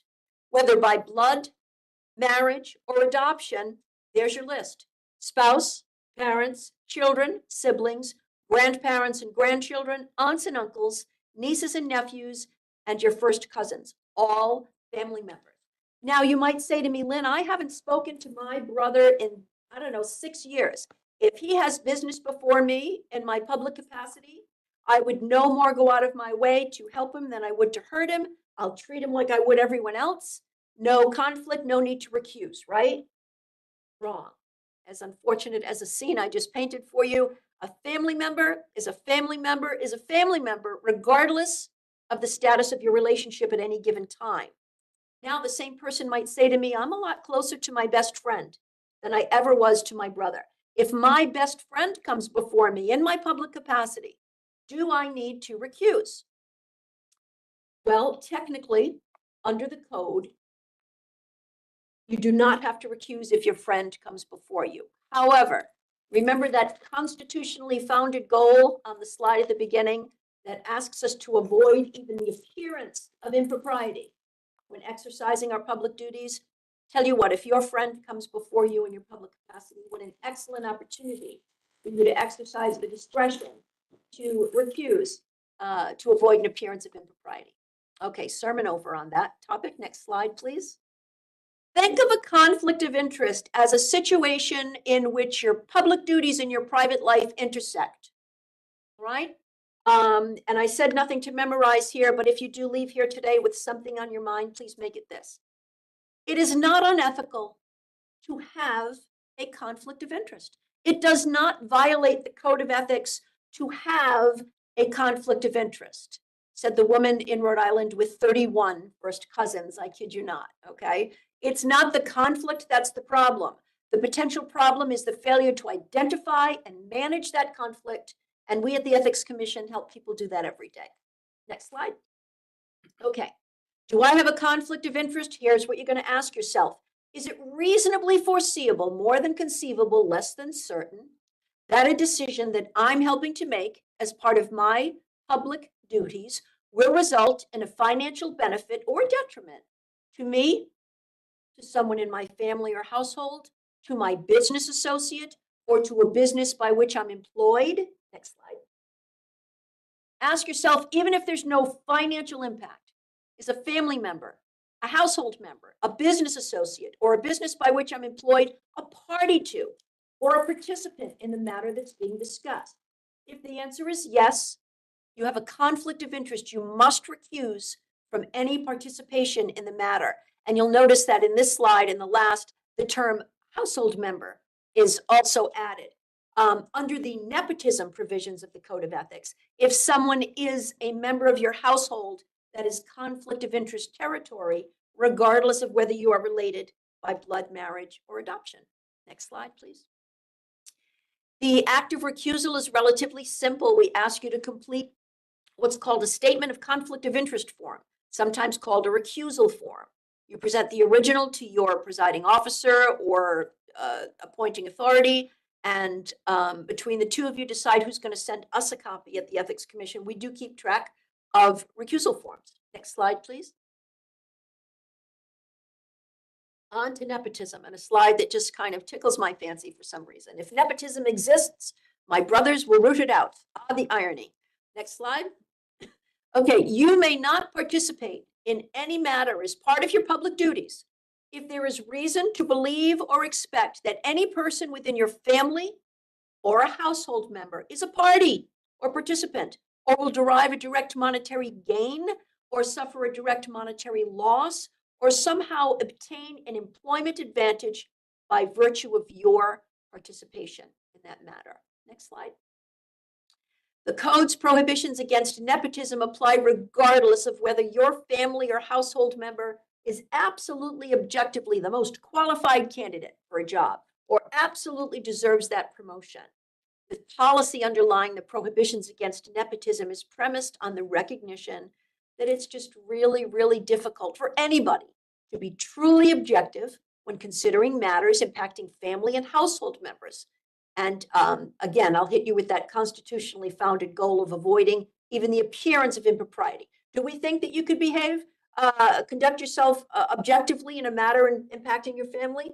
Maybe, probably not the point. We remove from you the obligation of having to defend yourself from criticism after taking part in a matter, in fact, impacting a family member, by just taking it off the table completely.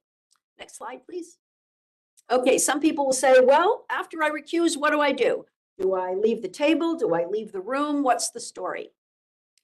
Recusal does not mean that a public official must leave the room if it's an open meeting. But I'll tell you right now, that's best practice. That's what we recommend people do. If a public body is an executive session, a public official who has recused from participation due to a conflict has no more right to be in the room than any member of the general public and must leave. Okay, so if it's open session and you recuse, you should leave, but you don't have to. But if it's executive or private session, you must. Next slide. Hopefully this comes as no surprise to anyone. You may not use or disclose for financial gain confidential information acquired in the course of your official duties. Please keep confidential information just that. And when I say for financial gain, I don't just mean your own. That would be for the financial gain of anyone in your family or a business associate or a business by which you're employed. Next slide.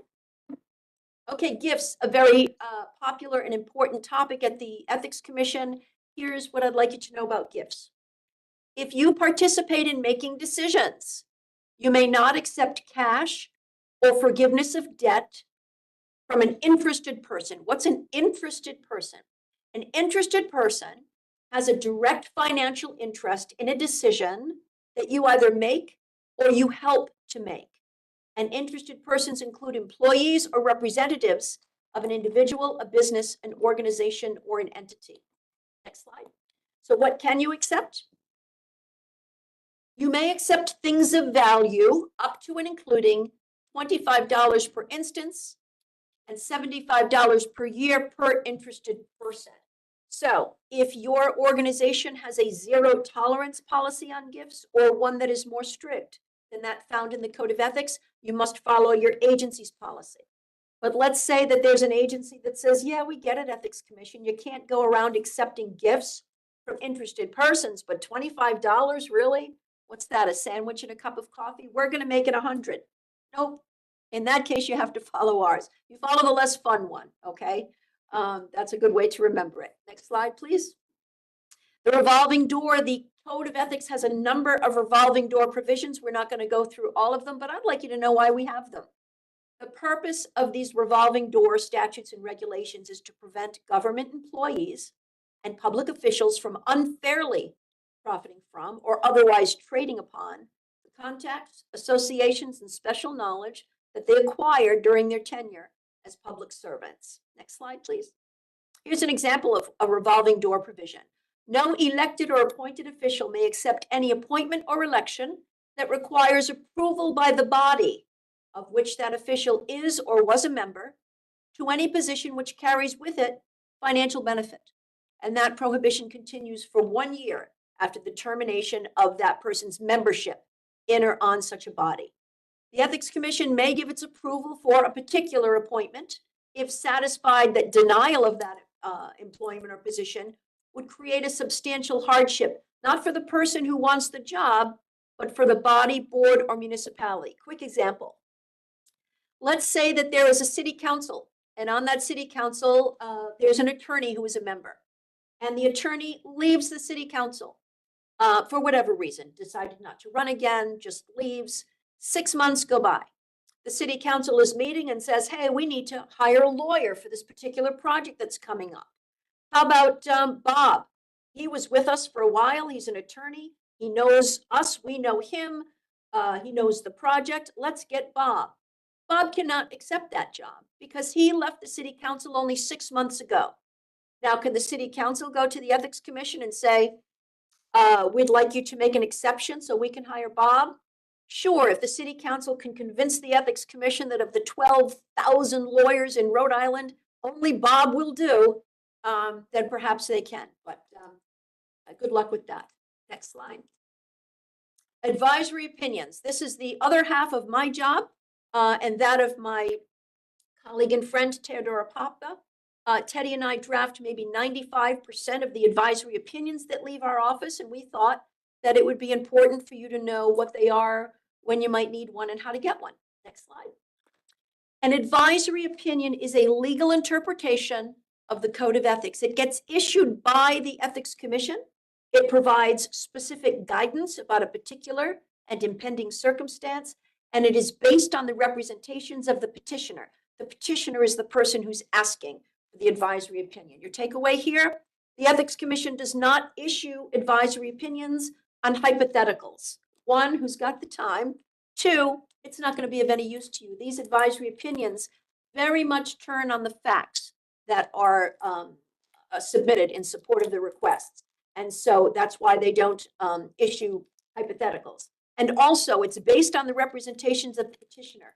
Whatever you tell me the facts are, no one's going to go out and have an investigator review them to determine whether or not they're true. We trust you. And to the extent that a petitioner is truthful with us, they can rely on the advisory opinion that gets issued. Next slide. So anybody subject to the Code of Ethics may request an advisory opinion about a provision that may affect that person, okay? And the time to do it is before you take official action, okay? Better to ask permission today than forgiveness tomorrow. Also, the Ethics Commission does not issue advisory opinions on past conduct, prospective conduct only. Next slide, please.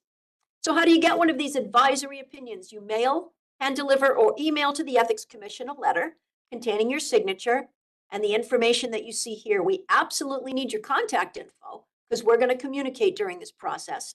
Please describe the powers of your agency and your official position and duties.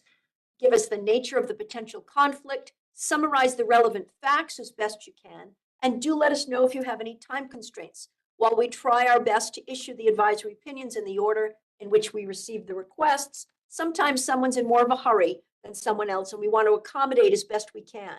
Also, the Ethics Commission meets generally twice a month, once a month in the summertime, always on a Tuesday morning, always at 9. So we want to keep that in mind. And these drafts are due a week before these meetings. So we try and time everything as best we can. Next slide. So after you submit a request for an advisory opinion, you'll get a letter confirming receipt of it. You're going to get a draft recommendation prepared by a staff attorney. It will say draft on every page. They're usually 3 to 5 pages long. The reason it says draft doesn't mean a thing unless and until a majority of the Ethics Commission vote to approve it. You are strongly encouraged to attend the meeting at which your advisory opinion will be considered. The commission may have questions for you. You may have questions for the commission. If it is approved, you will get a written copy. It will go on our website.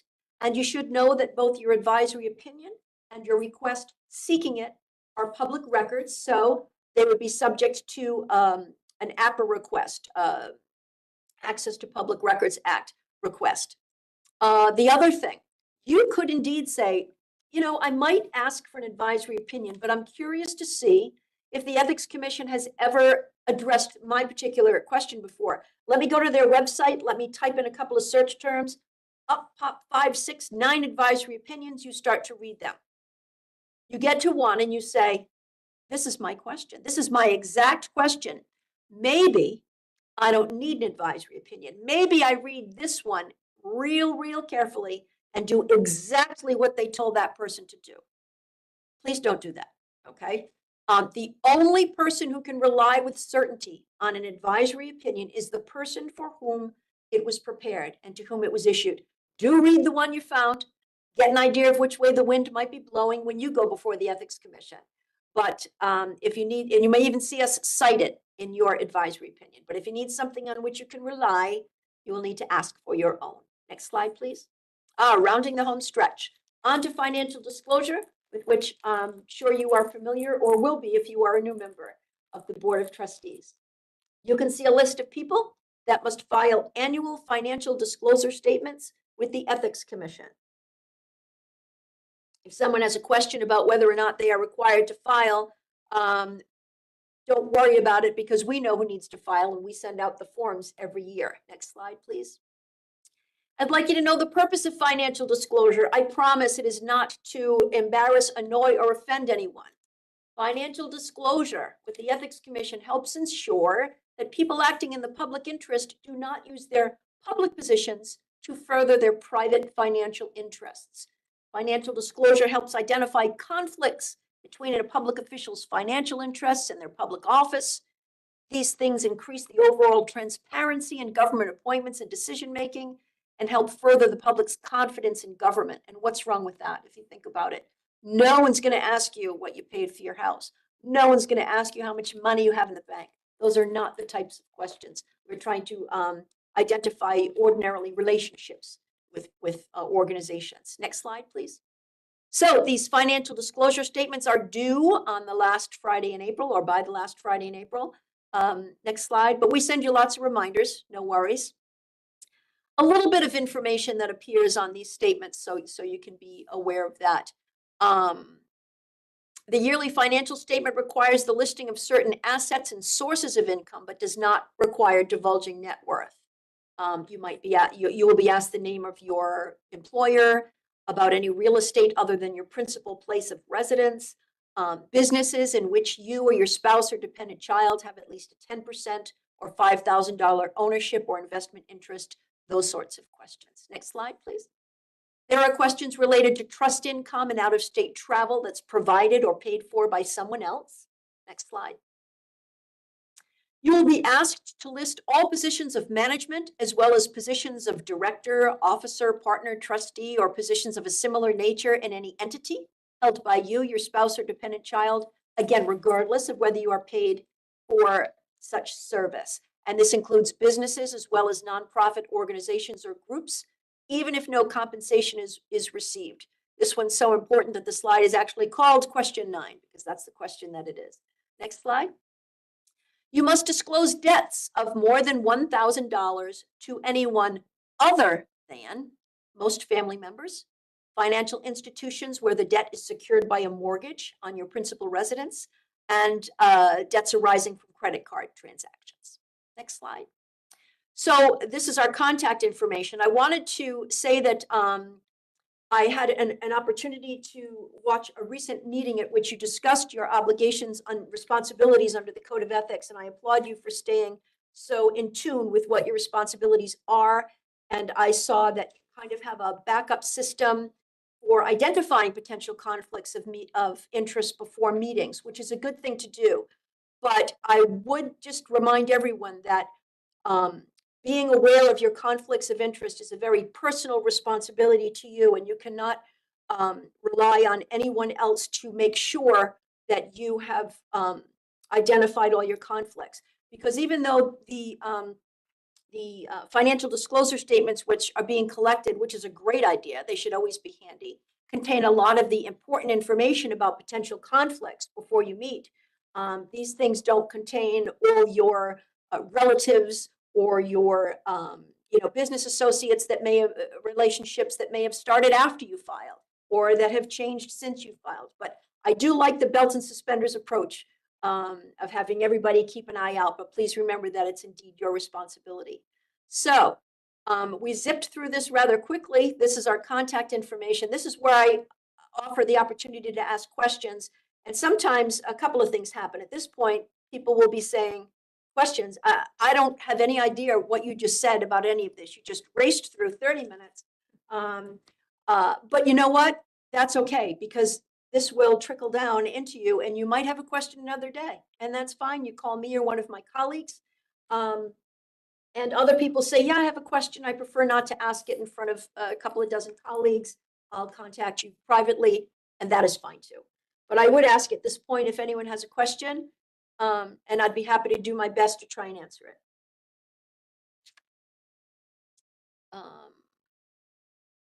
Any questions from the board? Thank you, Lynn. That was very thorough. Oh, my pleasure. And may I just say hi? I'm not sure I see her, to my old law school classmate, Alyssa Boss. Alyssa, way to go. Nice to meet you. Hi. We're in good company. Yes, indeed. Thank you, Lynn. Okay. I appreciate that you took the time to come see us in person, even though we're not in person. But your presentation is meaningful, and I know everyone takes it seriously. So thank you. Thank you. And thanks for all the important work you do. Thank you. And I will tell you that the new baby's mom is an alum. So how about that? All right. Well, Good. Mom, on top, congratulations. Okay. We're going to run right now into reports of the committee chairs and action items. And so, Excuse me, I think we have Thorby on here. He's gonna do the NIL. oh, sorry, Thor. How could I forget about Yeah, Thor? he actually came up, I bribed him with cookies. Is that all it took, Thor? That's all it took. I'm very easy. No, important topic, NIL. So obviously, something that's really important to the university broadly. So we're going to spend a few minutes on an update here. Thanks, Thor. Great, thank you so much. And I'll be quick too. It's really talking as much about NIL, but really more about some of the lawsuits that the NCAA is dealing with that are certainly going to impact the entire membership. And I think it's certainly important at this point to make sure that the board is aware of some of the things that we're really paying attention to every day as an entire association. Certainly not just the University of Rhode Island. So next slide, please. Nothing's really changed here in terms of the NCAA interim NIL policy. I just think it's important for folks to know still rules in play to prohibit pay for play. It's still impermissible for boosters and collectives to contact prospects directly. Both of these are important as we get into a couple of the lawsuits that are in play right now. It is permissible for professional service providers to assist in NIL. That would be financial planning support, that sort of thing.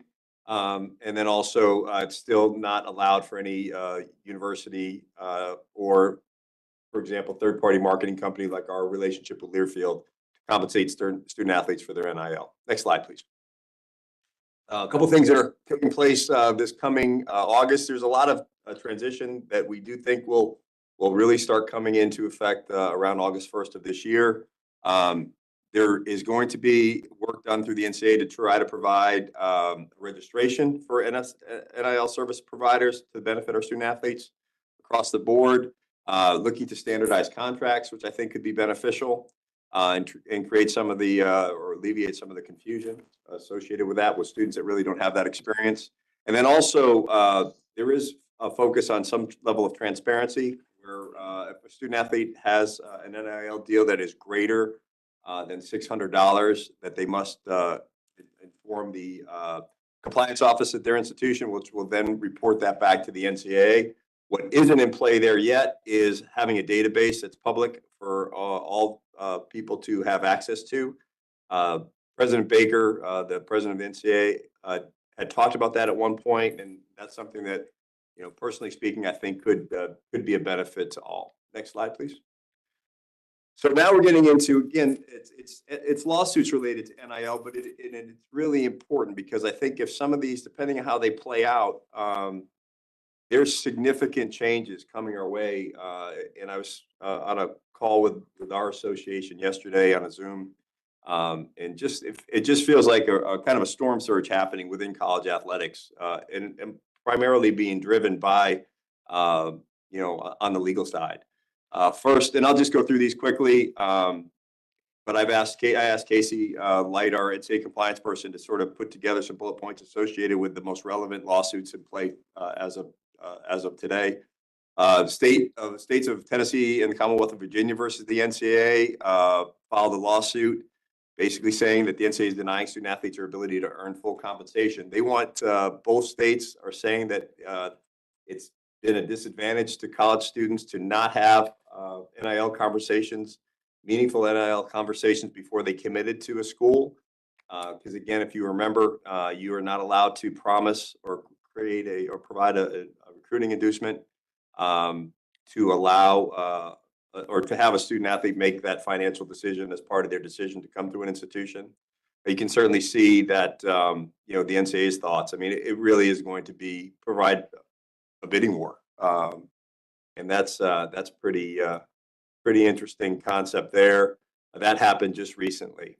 House versus NCAA, in which the NCAA owes damages to student athletes who were restricted from NIL back in 2021. Again, if you just look at the numbers about what the plaintiff's attorneys are looking to target, and it's really going back to look at the billions of dollars in media rights for football and basketball players primarily, and this is really focusing on the Power 5 conferences, but that will all trickle down to every institution, especially those that participate in the basketball. In the past, the men's basketball tournament, but moving forward, actually, this is based on previous participation, so it would be on the men's basketball tournament in the past. But it would be significant in terms of potential liability for the leagues and the institutions. Next slide, please. Next lawsuit, Fontenot versus NCAA in Colorado. Again, NCAA unlawfully denying student athletes compensation they would otherwise receive from a competitive marketplace. It's very similar in terms of how this lawsuit started. It was from a former football player who's proposing a class action lawsuit, basically saying that college sports governing bodies, NCAA and leagues, have unlawfully denied compensation to student athletes that they would have otherwise received in a competitive market. Coaches can move on for higher salaries and to demand higher compensation. That's what this argument is about. It's just not focusing only on NIL. That's why it's different than the previous ones. And then the next one is the one as a non-lawyer, certainly is very concerning. It's college athletic NIL litigation, U.S. District Court of California. NCAA and conferences have conspired. The argument or the complaint is the NCAA and conferences have conspired to restrict payments to athletes for TV broadcasts, video games, and other revenue sources. And that's, again, for football, men's basketball, women's basketball players, and in some other sports that may be relevant. But again, when you look at up to $1.3 billion in monetary claims, if depending on the outcome of this litigation, it's scary in terms of what that cost and what that impact could be. So we're kind of sitting back and waiting and seeing what that could involve, but the NCAA is under constant barrage of legal challenges. That's why a lot of times we will hear from folks, what do you think about this transfer portal? What do you think about NIL? Those things are so far out of the barn right now, they're not going back. The NCAA is not going to make decisions based upon potential additional lawsuits unless Next slide, please. A lot of it's going to come into, whether or not there's some level of protection from Congress, which you've all heard me talk about in the past, and that's going to be a challenge, but something that I think is going to be very important. Lastly, it's not a lawsuit, but it was a ruling that, again, I'm assuming many of you heard. Dartmouth men's basketball players signed a petition to ask the National Labor Relations Board for permission to join Local 560, which is an SEIU union, and represents other workers in the Ivy League school. Why is this important? The NLRB ruled in favor of this at that, I'll call it the regional level. Dartmouth is appealing that, and we'll see if they have some level of success there. If you recall back probably 8 or 10 years ago, Northwestern football did the same thing. They were approved to move forward from their local NLRB, but nationally it was denied. I think what's happening, and part of what was interesting yesterday on that call that I was on is, why is this different in this case? I think one of the arguments, and this has been a point of pride at the University of Rhode Island, is that these student athletes are being told when to practice, when to compete, when to travel. And although they're an Ivy League program with no scholarships, the ruling by the NLRB manager said because they receive apparel, food, travel, etc., they're considered employees. Obviously, this is significantly, this will alter college sports in a way that we've never seen before if this becomes the norm, if it's ever decided that student athletes are employees. And again, still pulling all the pieces together, and there's a lot of work that needs to be done. I took this statement below. It was actually an email that I received on February 9th. Forgive me for reading it to you, but basically the recommendation of, and this is from government relations from the NCAA, it's how important it is to educate congressional stakeholders of the unseen and unintended implications of employment model is a responsibility that we all share now. It's imperative for member institutions to contact their reps in Congress to discuss the changes underway at the NCAA and to modernize support for student athletes, while reiterating the critically important message that more than 95% of college athletic programs lose money now, and the opportunity to provide young people is at risk. And what that means is if all of a sudden schools are going to start, having student athletes become employees, that money's got to come from someplace, and it's going to come from athletic departments. Most universities, I'm guessing, are not going to sit back and say we need to come up with additional funding to pay students, usually on the backs of other students, not athletes. And so there's certainly, risk of hard decisions that people are going to have to make institutionally to handle this. If those in Congress don't, I think that's our only hope, is to have some level of antitrust exemption or protection to not have college athletes be designated as employees. It's really significant. 95% of college athletic programs lose money now. I think that's actually low. I think there's more than that. When you think about certainly the Power 5 programs, yeah, they generate all the money they need to run their programs. Most don't. Most of us are receiving funds from university allocation.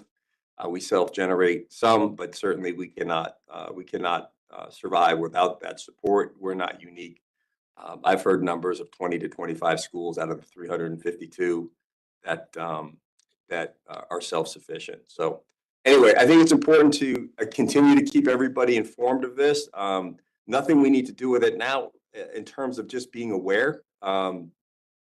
There's a lot of conversations that are taking place at the national level, at our conference level, where athletic directors and presidents are certainly being kept in the loop.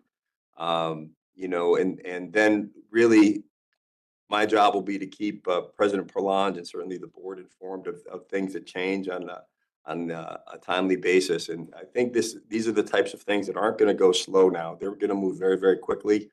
And so we just have to, again, continue to be prepared to be informed and make decisions appropriately, depending on what comes our way. So happy to answer any questions that folks have.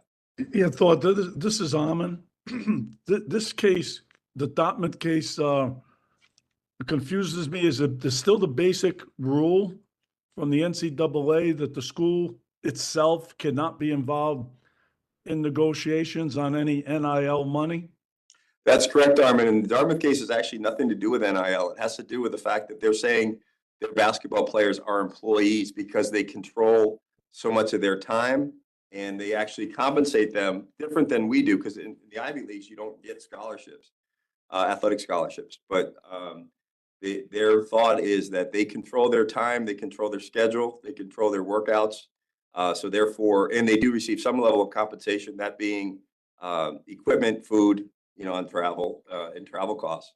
So therefore, they fall into that category. So under that case, they'll have the right to collectively bargain through their union for certain amount of money because of the control of the schedule, but still, if they're looking for NIL money, they have to go outside of the university. Yeah, if that was the case, NIL would be on their own, and that wouldn't change. I think the impacts, though, of the idea that student athletes are employees and the financial challenge associated with paying student athletes in the future, at whether they're all your sports or just your revenue producers, that's going to be significant.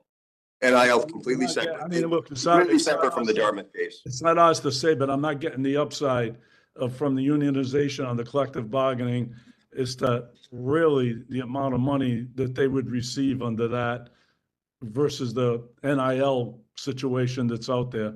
But we'll see how that plays out. Agreed.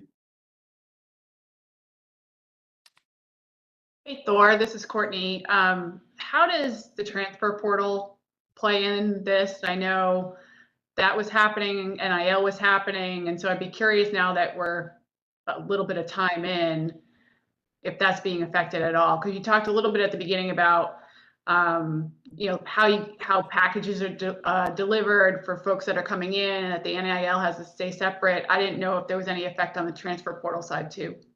It's a great question. I think there's, and Courtney, if I don't answer your question properly, please correct me, okay? The transfer portal is not going to change, and the reason why it is significant and why there was the initial legal challenge to it is, and actually another challenge to it again this fall, was the fact that with NIL opportunities now, if we ever, as an association, restricted student athletes' ability to transfer and then play right away, technically we're limiting their ability to earn any NIL compensation as a result of that. So a student athlete may say, I can transfer to school X, and then after a year I'll transfer to school Y because I'll have an opportunity to generate more NIL money. And if you by restricting me and not letting me play, that's where that sort of, in my terminology, that may not be right, but I would almost say like a restraint of trade could come into play for that. So that's why I said, transfers is sort of out of the barn now. That's not going to be reduced. And certainly NIL opportunities won't be reduced either. What will be interesting is the NCAA had set it up where, and I personally think it was a good rule. You transfer once, you get to play right away. You transfer again, you have to sit a year. That probably will not hold water without any sort of antitrust protection from Congress. Thor, is it still a high number of folks that enter into the portal, never really come out of the portal? Because I remember we talked about that. Yeah, it is still a high number. I think one of the things that I think it was a little bit higher than maybe I think it was higher last year because again, we still had that COVID year. Yeah. So some of those students went in the portal that weren't necessarily looking for a new home. It'll be interesting to see, and the NCAA is really doing a good job of tracking those student athletes now to determine whether or not, is it still going to be at that 45% of those that enter the portal that don't find a scholarship home afterwards? Yeah. I bet it'll be down a little bit, but maybe not because, more and more people are hearing these numbers out there of NIL opportunities in other places that they may be willing to take that risk. Yeah. Thanks, Thor. Thank you. Any other comments? Tom, I know you're involved with this pretty heavily, but and I know Mark is super uncomfortable with the potential impact on student athletes broadly. So to the extent that I hear what you're saying about making sure that Congress is hears our voice. So Thor, is there something else we could be doing as a board on either that front or other places? I think, I don't think so at this point now. We actually, Lauren Burgess and I had a conversation with Senator Reed's office this summer. We'll do the same with the other members of the Rhode Island delegation. As a matter of fact, she and I were emailing right before she went out for a bit to have those conversations. And we'll do that working very closely with Providence, Brown, and Bryant, since we're all in the, we're all going through the same thing. So I think, as long as we keep having those conversations, it's really, I think it's going to be really hard for, or I don't think a lot of people have the level of confidence that Congress wants to take this on right now, because there's really just a number of different sides to it. But unless there becomes some level of antitrust protection, I do worry that some of these really massive lawsuits will move forward. And, again, sports like we know it, college sports like we know it, will be very different. And I think it's going to be very quick. I'll tell you that from my perspective at the NIL collective at URI, and then speaking with people who are running the collectives at Duke and Villanova and many of the top 5 conferences, this NIL program is unsustainable. It's unsustainable, and it's going to be a ruin of college athletics unless the NCAA gets its hands on it, and we can't rely on Congress to do it. So people should understand this. This is, there's a player at Purdue making $1.2 million. So people will say, well, it keeps him in the program. He doesn't go to the NBA. He doesn't go to the G League. But, the average Big East team's probably 800 to $1.2 million to field a team, maybe more. Big East probably more. A10 is probably the top A10 is $1 million to field a team, and basically they're coming from donors, and that's just unsustainable. So this notion of the NIL and then the double transfers, you could have a kid transfer every single year, and forget what it does for teaching these kids about how to deal with adversity. That whole issue of, you want to play better defense. Yeah, go transfer. Be a better foul shooter. Be a better teammate. And they just transfer. So this notion of there's one thing about the monetary side, but there's also about student athlete development and development as a person. So the NCAA's got to get their arms around this, and they dropped the ball years ago and punted to Congress, and it's a hard play. I wonder if we can fire athletes if they don't perform once they're employees. Yeah, you start thinking about the impacts, Tom, of what being an employee means, and there's a lot of unintended consequences that probably student athletes aren't aware of. Fund all this, maybe all scholarships go away. How's that going to be? Let me tell you, the Dartmouth team wasn't getting NIL money. They saw other players getting NIL money. So they figured this was a way to get some money. So some wise parent, one of the Dartmouth players, said, let's go push this program. And to Armin, to your point, because the economics don't really make sense unless they start doing it with big schools, right? And then they'll have to pay the kids, their employees. It's crazy. It's crazy. I could talk about it. Yeah, it's messy. It's not good, really. Okay, Thor, thank you so much. And I'd encourage you to keep us posted on what help you need, but also educating us. Great. Thank you so much. Appreciate the opportunity. Okay, now we're going to go to reports of committee chairs and action items. And we're going to try to go through these as quickly as we can, and keep in mind that we delegate a lot of the work to committees. So let's summarize at the committee level versus going through everything that was done at the committee. Okay, so the first is Executive Committee Compensation Subcommittee report.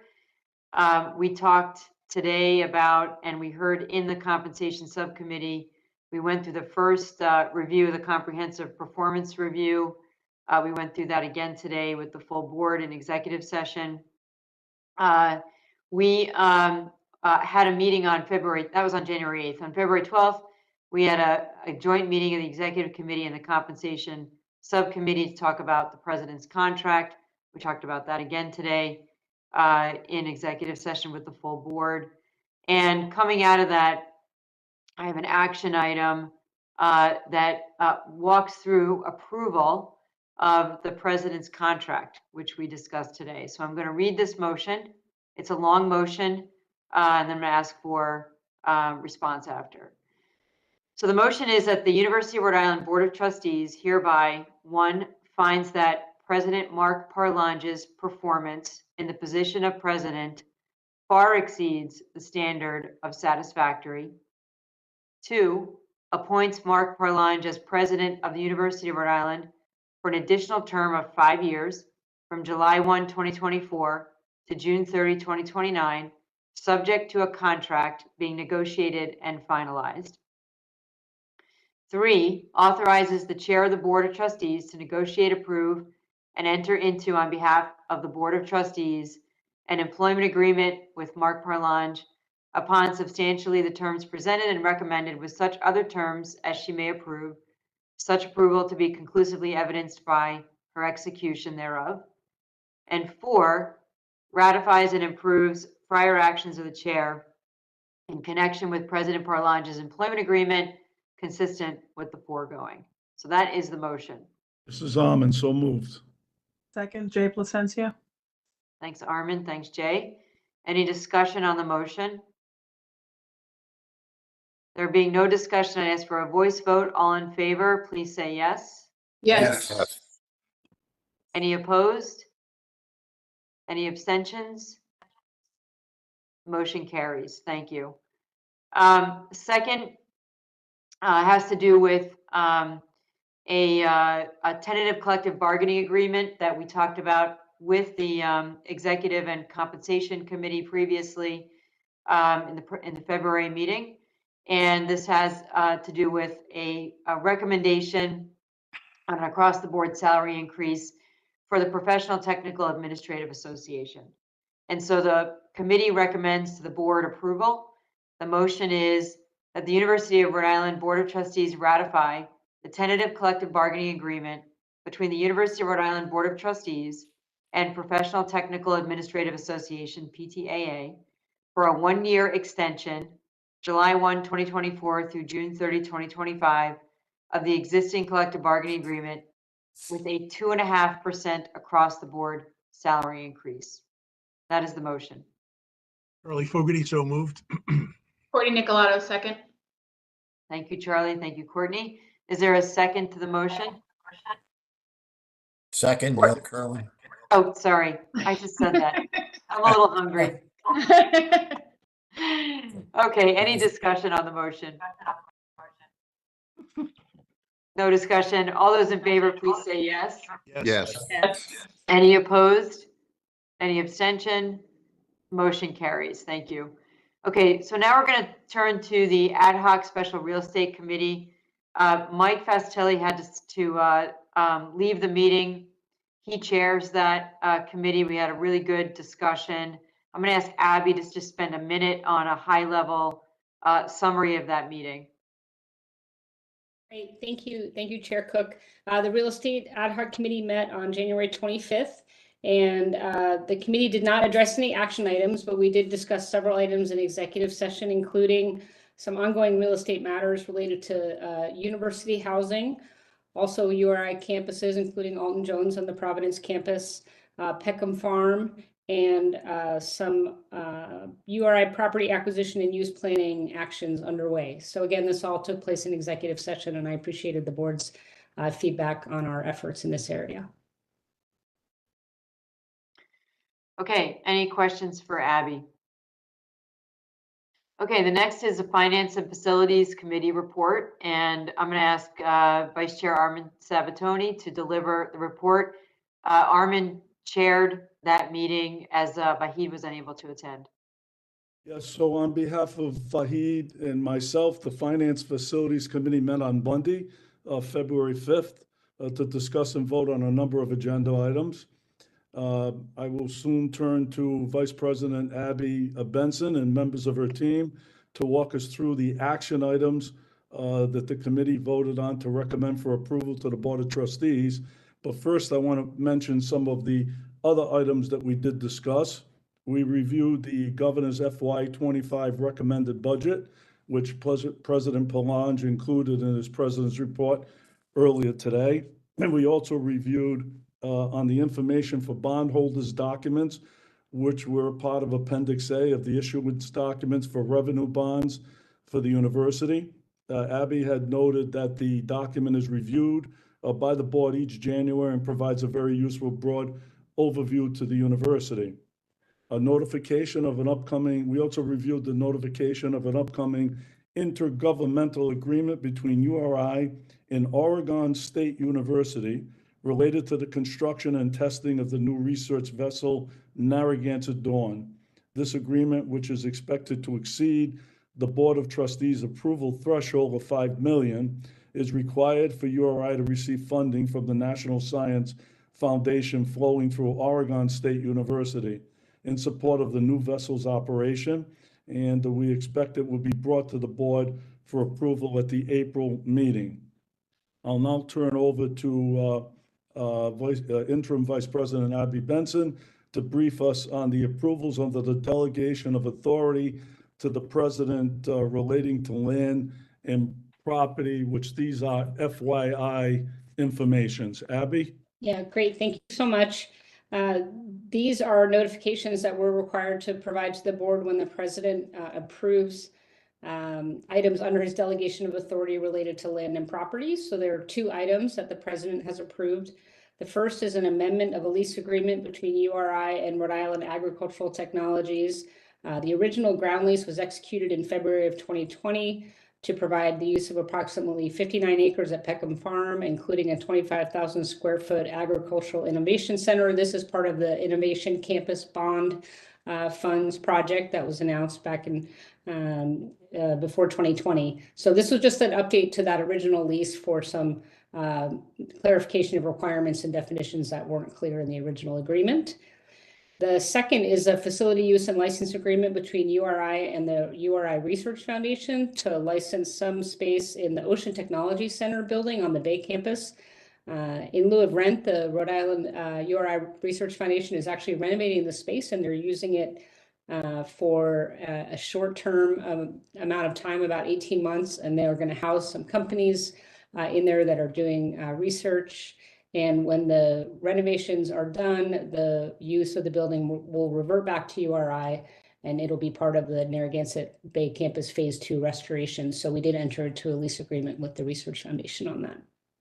Happy to answer any questions. Okay, Abby, hearing none. The next action item is approval of tuition and fee rates for the budget of FY 2025. You're up, Abby. Yeah, so I do have a question. Hopefully you all saw a comprehensive deck outlining the recommendations that were put forward from the Finance and Facilities Committee. I know we have John Pullman and Dean Labuti here. We're happy to walk through that deck, or I can summarize the key points. I'll just look to the committee chair for a recommendation of how you want to proceed there. Okay, at this point, the committee recommends, this would be the motion, that the Finance and Facility Committee of the University of Rhode Island Board of Trustees recommended the Board of Trustees approve an FY25 tuition increase of 3.6% for in-state students and 3.9% for out-of-state students, and an increase in fees as recommended and presented in the enclosure, representing a 0.9% increase in total fees. Do I hear that as a motion? No Formicola, so moved. I hear a second. Second, Neil Kerwin. Okay, thank you both. All in favor, say yes. Yes. Yes. Opposed, no. Okay, abstentions, we have none. The motion is approved. Thank you. The next action item for approval is approval under the policy of approval and execution of contracts and other binding documents which are greater than 5 million, including, Abby, you gonna take these two? Yep, I'll take these. So the first item is approval of an amendment to a contract between URI and Katie Scheibler and Associates for media campaign. The purpose of this item is to seek your approval on a contract that was originally put in place before the contract, the policy on approval and execution of contracts and other binding documents was approved. It was initially a time and material contract effective in August 2022 through 2024 to not exceed $5 million. However, since that contract was put in place, a number of other efforts have been undertaken to use this firm to increase our marketing and communications presence, including some supplemental marketing around our summer session and our January term, also our graduate school programs. And finally, our human resources office would like to use this firm because they know us well to help advertise for employment as we try to be an employer of choice. And finally, our supplemental nutrition awareness program used to have a contract with a different firm, and they also know that there's some value to be gained in using this firm we have such familiarity with. So ultimately, this brings the time and material contract above the $5 million mark. It would be for $8.52 million, and that's over the course of 2 fiscal years. And, you know, we're having active conversations. I think we have a good relationship with this company, and they know us well, but certainly we will contemplate other opportunities to broaden our reach in the future. But right now, we think we can get a great value out of continuing the relationship with KSA. How much of that 8.5 is for the branding campaign? Do you know? I don't know if Matt McDonald is on. He might not be here. He certainly has the details of that. Okay. Matt, are you on? Just want to make sure I give the right number. Don't worry, we can get it later. Yep. Any other questions? Okay, the Finance Committee is recommending that on this motion that the University of Rhode Island Board of Trustees approve an amendment to the contract between the University of Rhode Island and the Katie Scheibler and Associates LLC effective February 5th, 2024 as presented. Do I hear that as a motion? Joseph Matthews, so moved. Matt Land, seconded. Thank you both. All in favor, say yes. Yes. Yes. Opposed, no. Abstentions? There being none, the motion is approved. Okay. The next order of business, Abby, is this for vote or FYI on the approval of the memorandum of understanding regarding the commodity purchases of the state of Rhode Island? This is an action. Okay. So I'll explain this one. This is also related to the policy on the approval and execution of contracts and other binding documents. So this policy has been in place since February of last year, and it's been a bit of a learning experience as we're coming across large purchases that we need to bring to the board for approval. And something that we've recently realized is that we have ongoing opportunities to bid for, in particular, electricity and natural gas through the state of Rhode Island's master purchase agreements. And it benefits us to do this because we have a memorandum of agreement with the state that essentially says we will enter into the contract that you identify to make sure that we can maximize for scale the best price on natural gas and electricity. So we have a memorandum of agreement that says we will do this. The state is constantly watching with a consultant. You know, these commodities change in price regularly, so they're constantly watching, and they want to have the opportunity to act quickly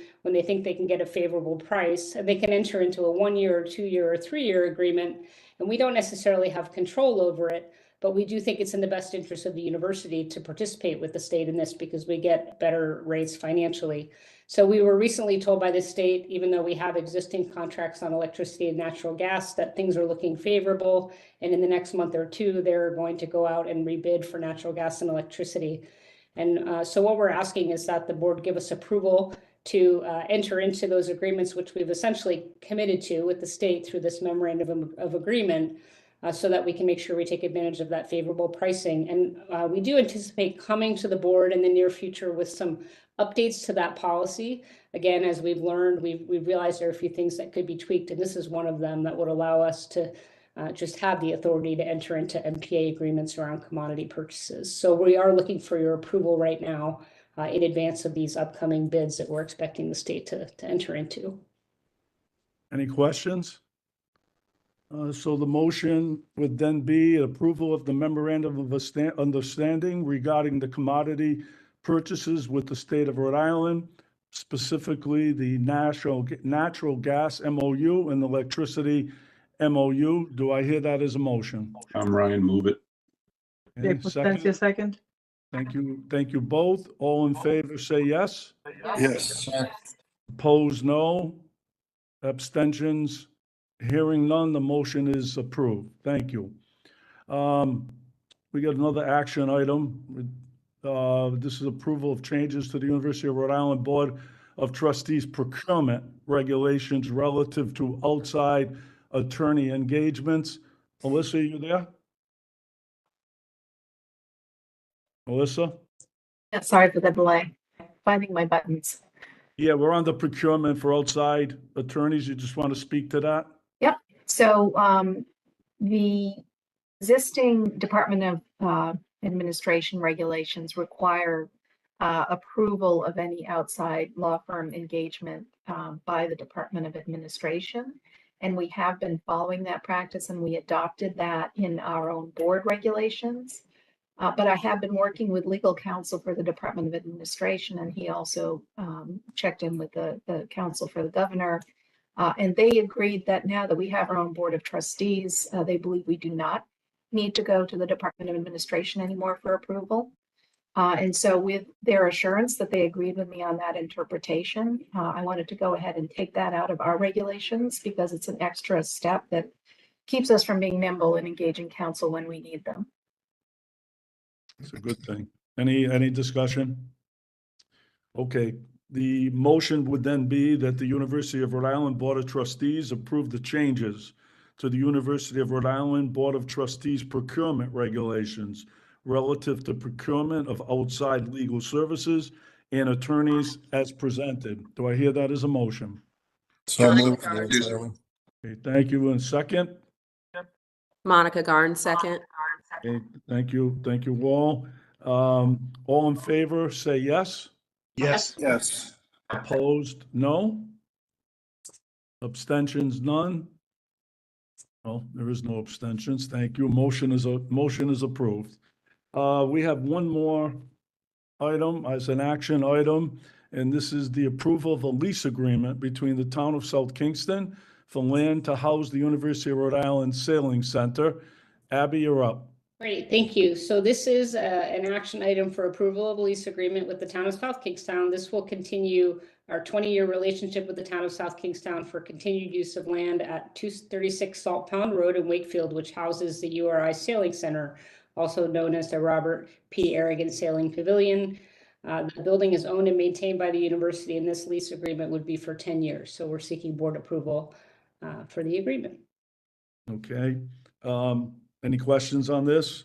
The motion would then read that the Board of Trustees hereby approves the lease with the town of South Kingston as recommended and presented, and that the board chair, president, and vice chair of the finance and administration are each individually authorized to execute the lease for on behalf of the university and the Board of Trustees as recommended and presented.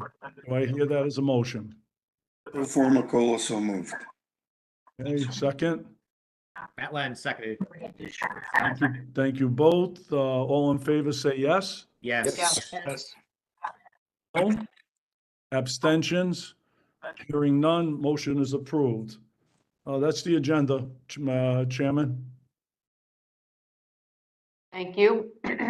Well done. We are now going to institutional risk and compliance. Excuse me, Matt Lenz, who is the vice chair of that committee, is going to walk us through that report. Thank you, Chair Cook. So the Institutional Risk Committee met on January 29th. We did not have a quorum that day, so we did not take any of the action items that were listed on the agenda, and we're going to move those to the next meeting.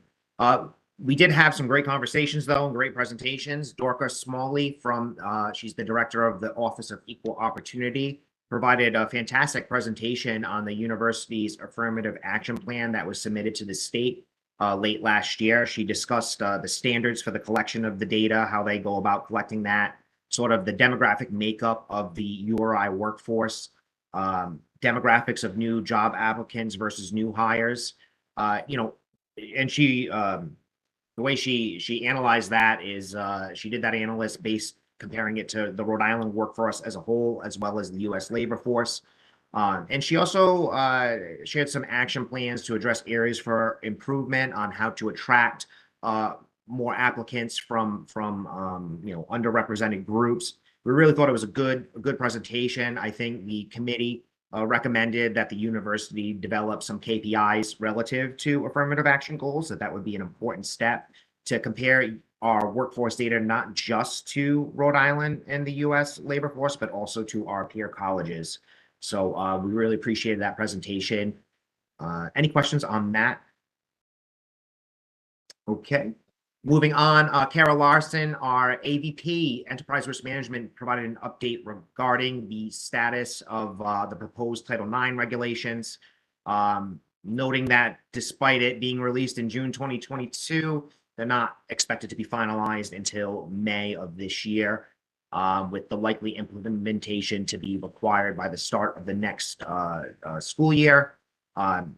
Some great news on the Title IX coordinator position. They expect that to be someone will be hired in time of these new regulations. They're down to some finalists, so that was some great news. Moving on, Bethany Jenkins, our interim VP for Research and Economic Development, introduced Elizabeth Buchanan, who is our new AVP for Research Administration. She provided an overview of her professional background and her current duties to the university. She's very excellent. I think folks will be very pleased to hear from her and to meet her. She discussed some personnel changes within her unit, some of the strategic hires that they're working on, challenges in the field of research administration. It's really an area that's in high demand. So it's a buyer's market, and there's, the candidates that we're trying to go after are receiving multiple offers. So there's certainly a struggle there. So we're speaking and we'll continue to work with her on seeing if there's different ways where we can help move forward and get the right candidates here at the university. She also reported on recent compliance activities related to the state's Public-Private Partnership Act, the inspections of the animal facilities, the submission of the Section 117 report to the U.S. Department of Education, which is a report around foreign gifts, contracts, research integrity, etc. Any questions on that? Or anything I'm forgetting from my other committee members who are present? All right, then the last thing that I have is from Mike Johns, principal at CLA LLP, which is one of our external auditors, discussing the scope and the results of the single audit and the NCAA agreed upon procedures. Those are two engagements that URI has with CLA. Mike provided some great background on the nature of the single audit, and that the CLA had just a single filing related to the Graham-Leach-Biley Act, but it wasn't significant enough to require any modification of the opinion. We got a good opinion by them on our audit. And then we discussed the NCAA agreed upon procedures. It's a lesser scope than the single audit. They don't provide opinions on it, but found that the university budget, current budget practices are good. They're within comfortable practice. we did suggest, the committee suggested that they also share that as with the student athletic committee as well. So, Chair, if there's no questions, that is my report. Well done, Matt. One thing I want to say is I've asked Alyssa to take a look at the quorum issue again, because Armin and I generally are at these meetings. So there's got to be a way for us to count in the vote so that we don't run into the issue of not having a quorum. So we're trying to figure that out. Okay, last is not last. We still have governance too, but we've got academic affairs, and I'm going to hand it over to Committee Chair Neil Kerwin. Thank you, Chair Cook. The committee met on February 7th and heard reports, as is our practice, from our provost, our chief academic officer, and from our chief research officer. Knowing that time is tight today, I'll ask both of them to provide abbreviated summaries of what they presented in committee. Ask Barbara first. Great, thank you. We, as you've heard, had a record year of applications to URI, and we are just thrilled about that and the work of the team from Dean Labudie and his group. We also had launched this year a return of the Academic Summit. This is a summit that occurs in January. It's the first time we had it in person post-COVID, and we had nearly 250 attendees at the summit, and it was actually dedicated to artificial intelligence in higher ed. We had a keynote speaker from the University of Florida. We had roundtable discussions, and it was well received and quite a engaged activity. You heard about the strategic plan, our KPIs on the academic side earlier in this meeting today from President Parlange, so I won't repeat all of those because you've heard those. And the other piece that's important to know is we continue to have a number of activities that are being initiated to support those KPIs and advance those KPIs, and many of which you've heard already. Just a note on a couple of others. We do have a new academic affairs AI task force that started this past fall. Also a new joint committee on academic program review and outcomes assessment done in collaboration with the Faculty Senate to oversee the process and quality of programs in terms of learning outcomes assessment and continuous improvement. And just a note about our winter J terms that I mentioned earlier, we have over 150 offerings, and we've seen a 19% increase in student enrollment. So that's pretty fabulous. So we're very excited about that. We are beginning to develop more of the graduate online certificates and master's programs for the calendar year of 2023. We've had 8 graduate certificates developed and 4 graduate online programs. And when I say 8 graduates, online graduate certificates. And right now we have many people working diligently to move forward a number of programs in calendar year 2024 with 11 graduate certificates or degree programs that are in the works somewhere in the process for approval. So I'll stop there. Thank you, Provost Wolf. Any questions for the Provost? Okay, hearing and seeing none, I'll now turn to Bethany Jenkins. You've already heard Matt Lentz summarize her report to the Institutional Risk and Compliance Committee. Bethany will tell us a little bit about some progress being made on research funding and other activities associated with her area of responsibility. Bethany? Yeah, thanks, Neil. Hi to the rest of the board. And Matt, thank you for really capturing that well, what was described in the Institutional and Risk Committee. It's really appreciated on our behalf, and the partnership with the Board of Trustees is always greatly appreciated as we face some of these challenges. I'd like to report, first of all, on our research expenditures as of today. For the fiscal year of 2024, we're up to $81.1 million, which is great. And I got a question that I didn't have top of my tongue at the committee meeting about what our expenditure KPI is. And that's a 10-year horizon of about $220 million in research expenditures. And based on our modeling, we are on track to meet those. So that's really exciting. We continue to grow and we look like our growth is healthier than last year, which is fantastic. Let me just, I've got a lot of screens open here.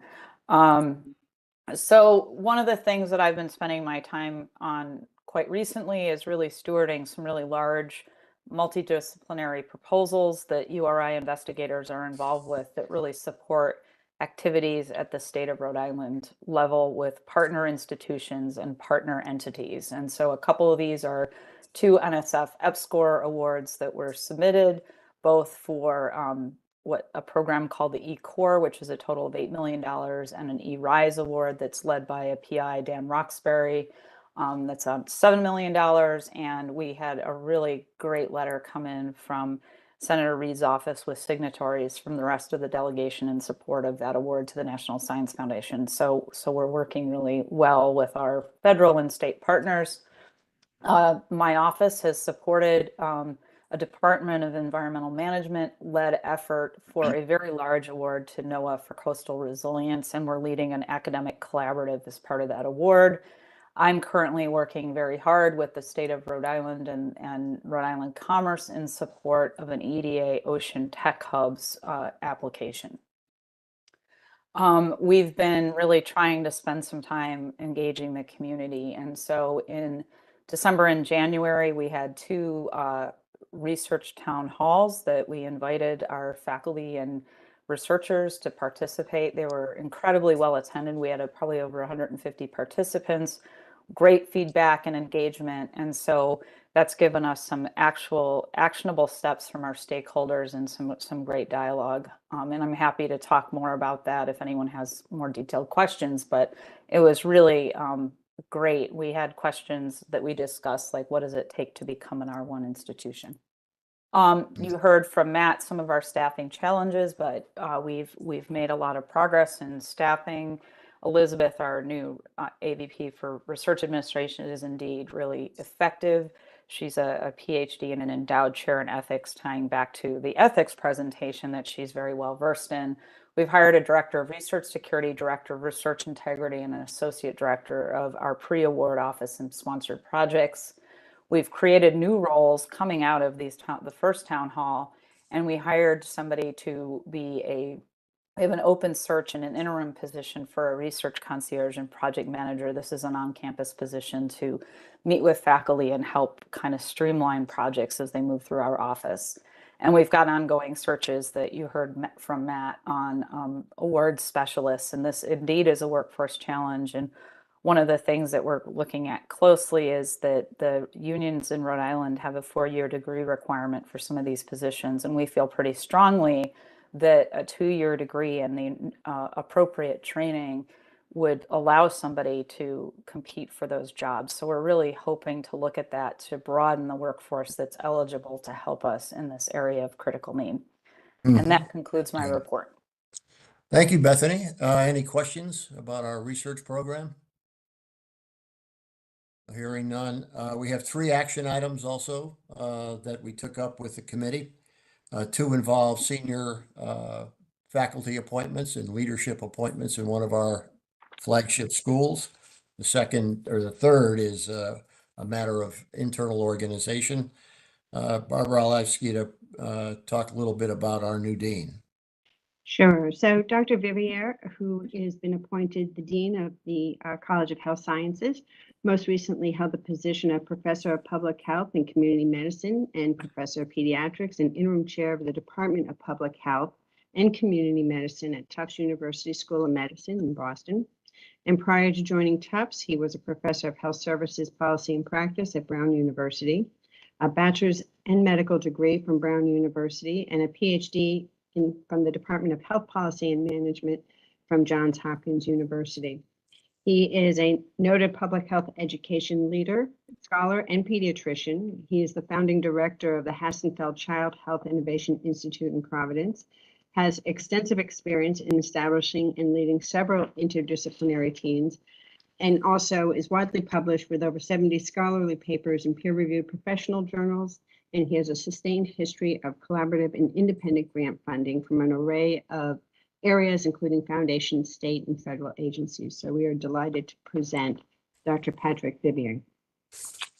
Thank you. So may I have a motion that the University of Rhode Island Board of Trustees approve the granting of tenure effective January 8, 2024 to incoming Dean of the College of Health Sciences, Dr. Patrick Vivier, who has met the requirements for tenure at the University of Rhode Island as recommended and presented in the enclosure. This is Courtney, so moved.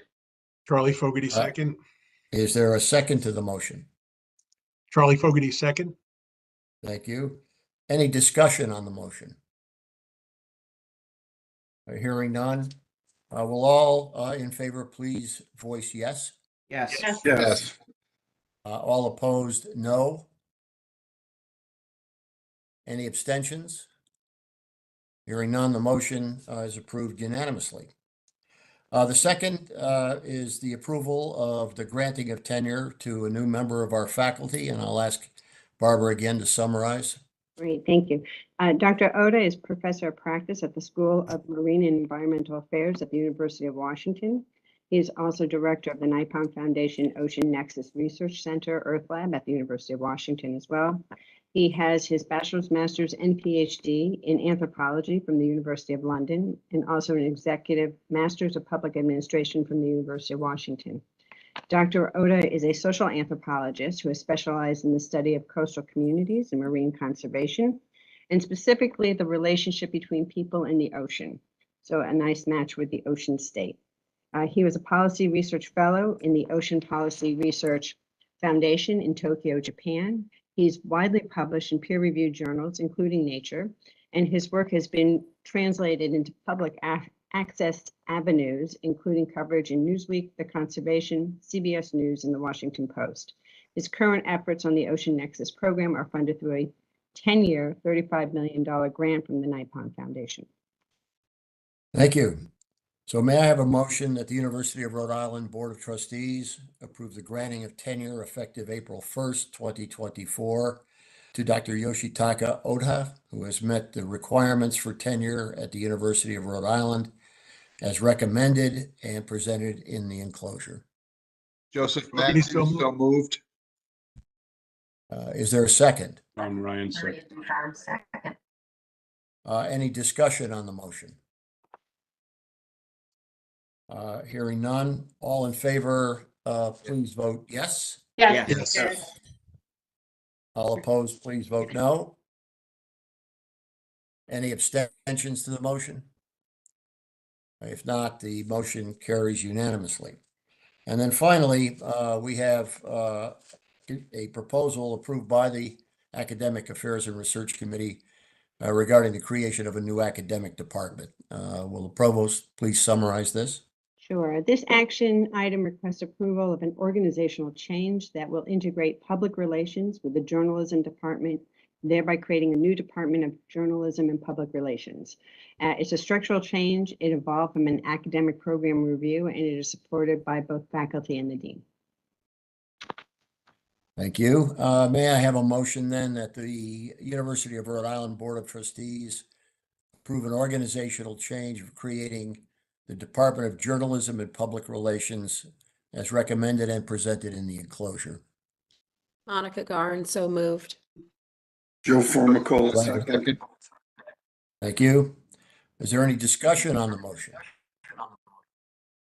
If not, I'll ask for a voice vote. All in favor, please say yes. Yes. All opposed? Please say no. Any abstentions? Hearing none, this motion carries unanimously as well. And Madam Chair, that is the end of my report. Well done, Neil. Before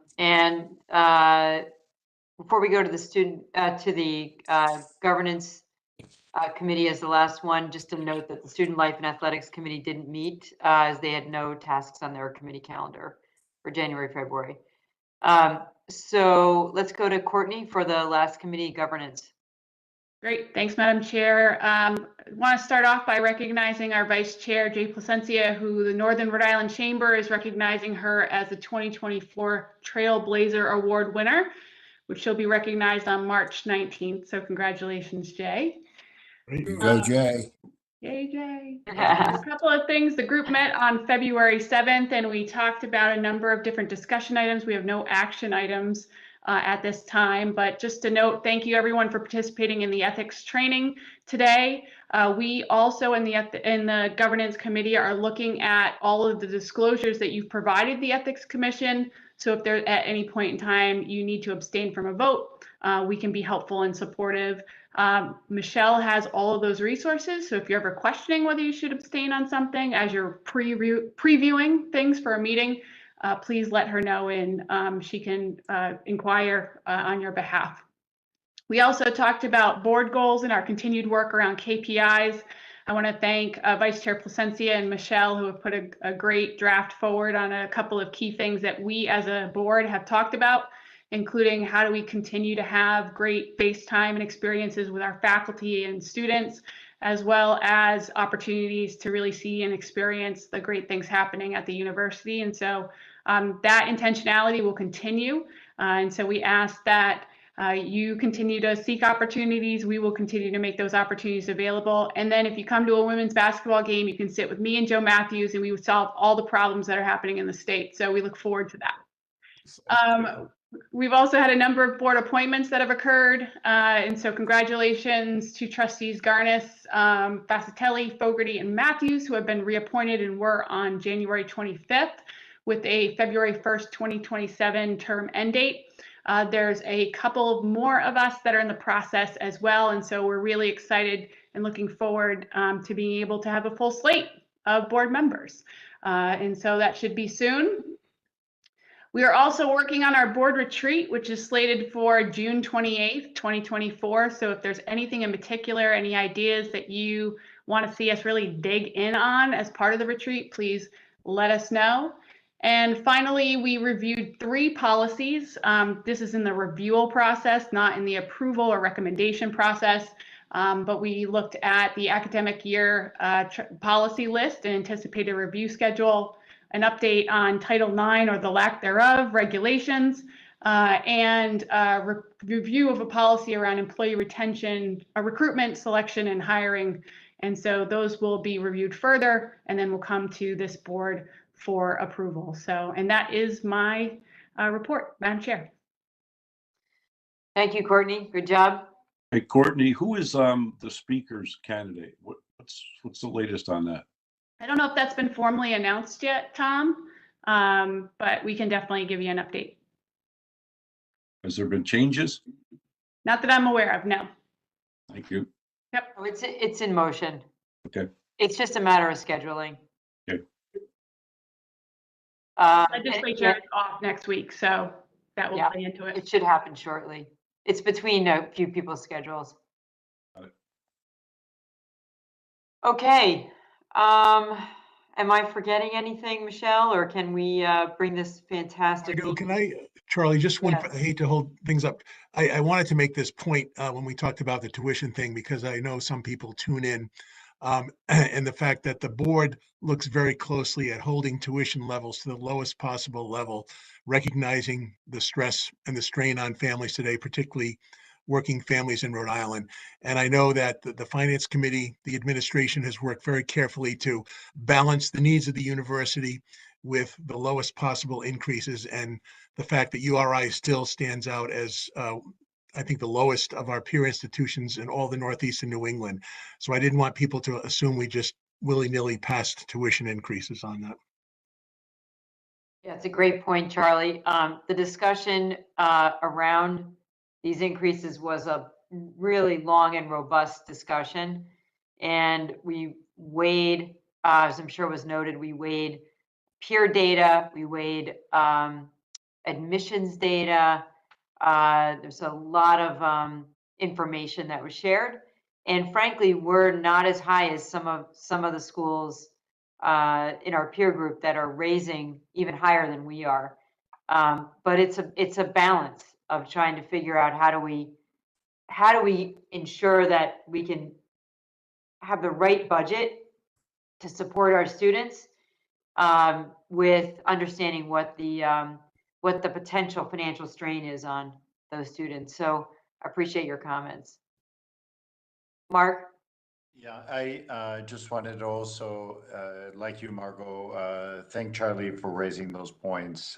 So for in-state, if we look at tuition and fees together, that's a 3.3% recommended increase. And then for out-of-state, it's also 3.8. I just wanted to say that we do a lot to support the students, and just earlier when the Barb Wolf was giving the provost, we offer some $145 million this past year in terms of student fee waivers. So it's extremely important, the support that we give our students. And as you mentioned, Margot, we are the least expensive together with the University of Maine for both in-state and out-of-state students. So thank you.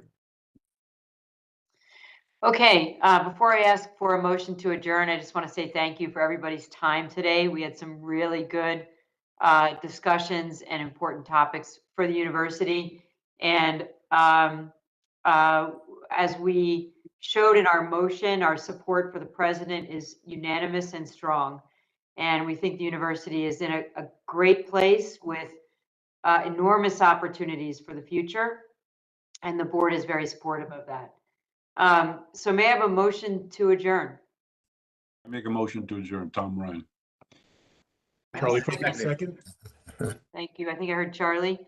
May I have a voice vote? All in favor, please say yes. Yes. Yes. Any opposed? Any abstentions? Okay, the motion carries, and the next URI Board of Trustees meeting is scheduled for April 26, 2024. Thank you, everybody, again. Thank you. Thank you. Thank you, everybody. Appreciate it. Thank you.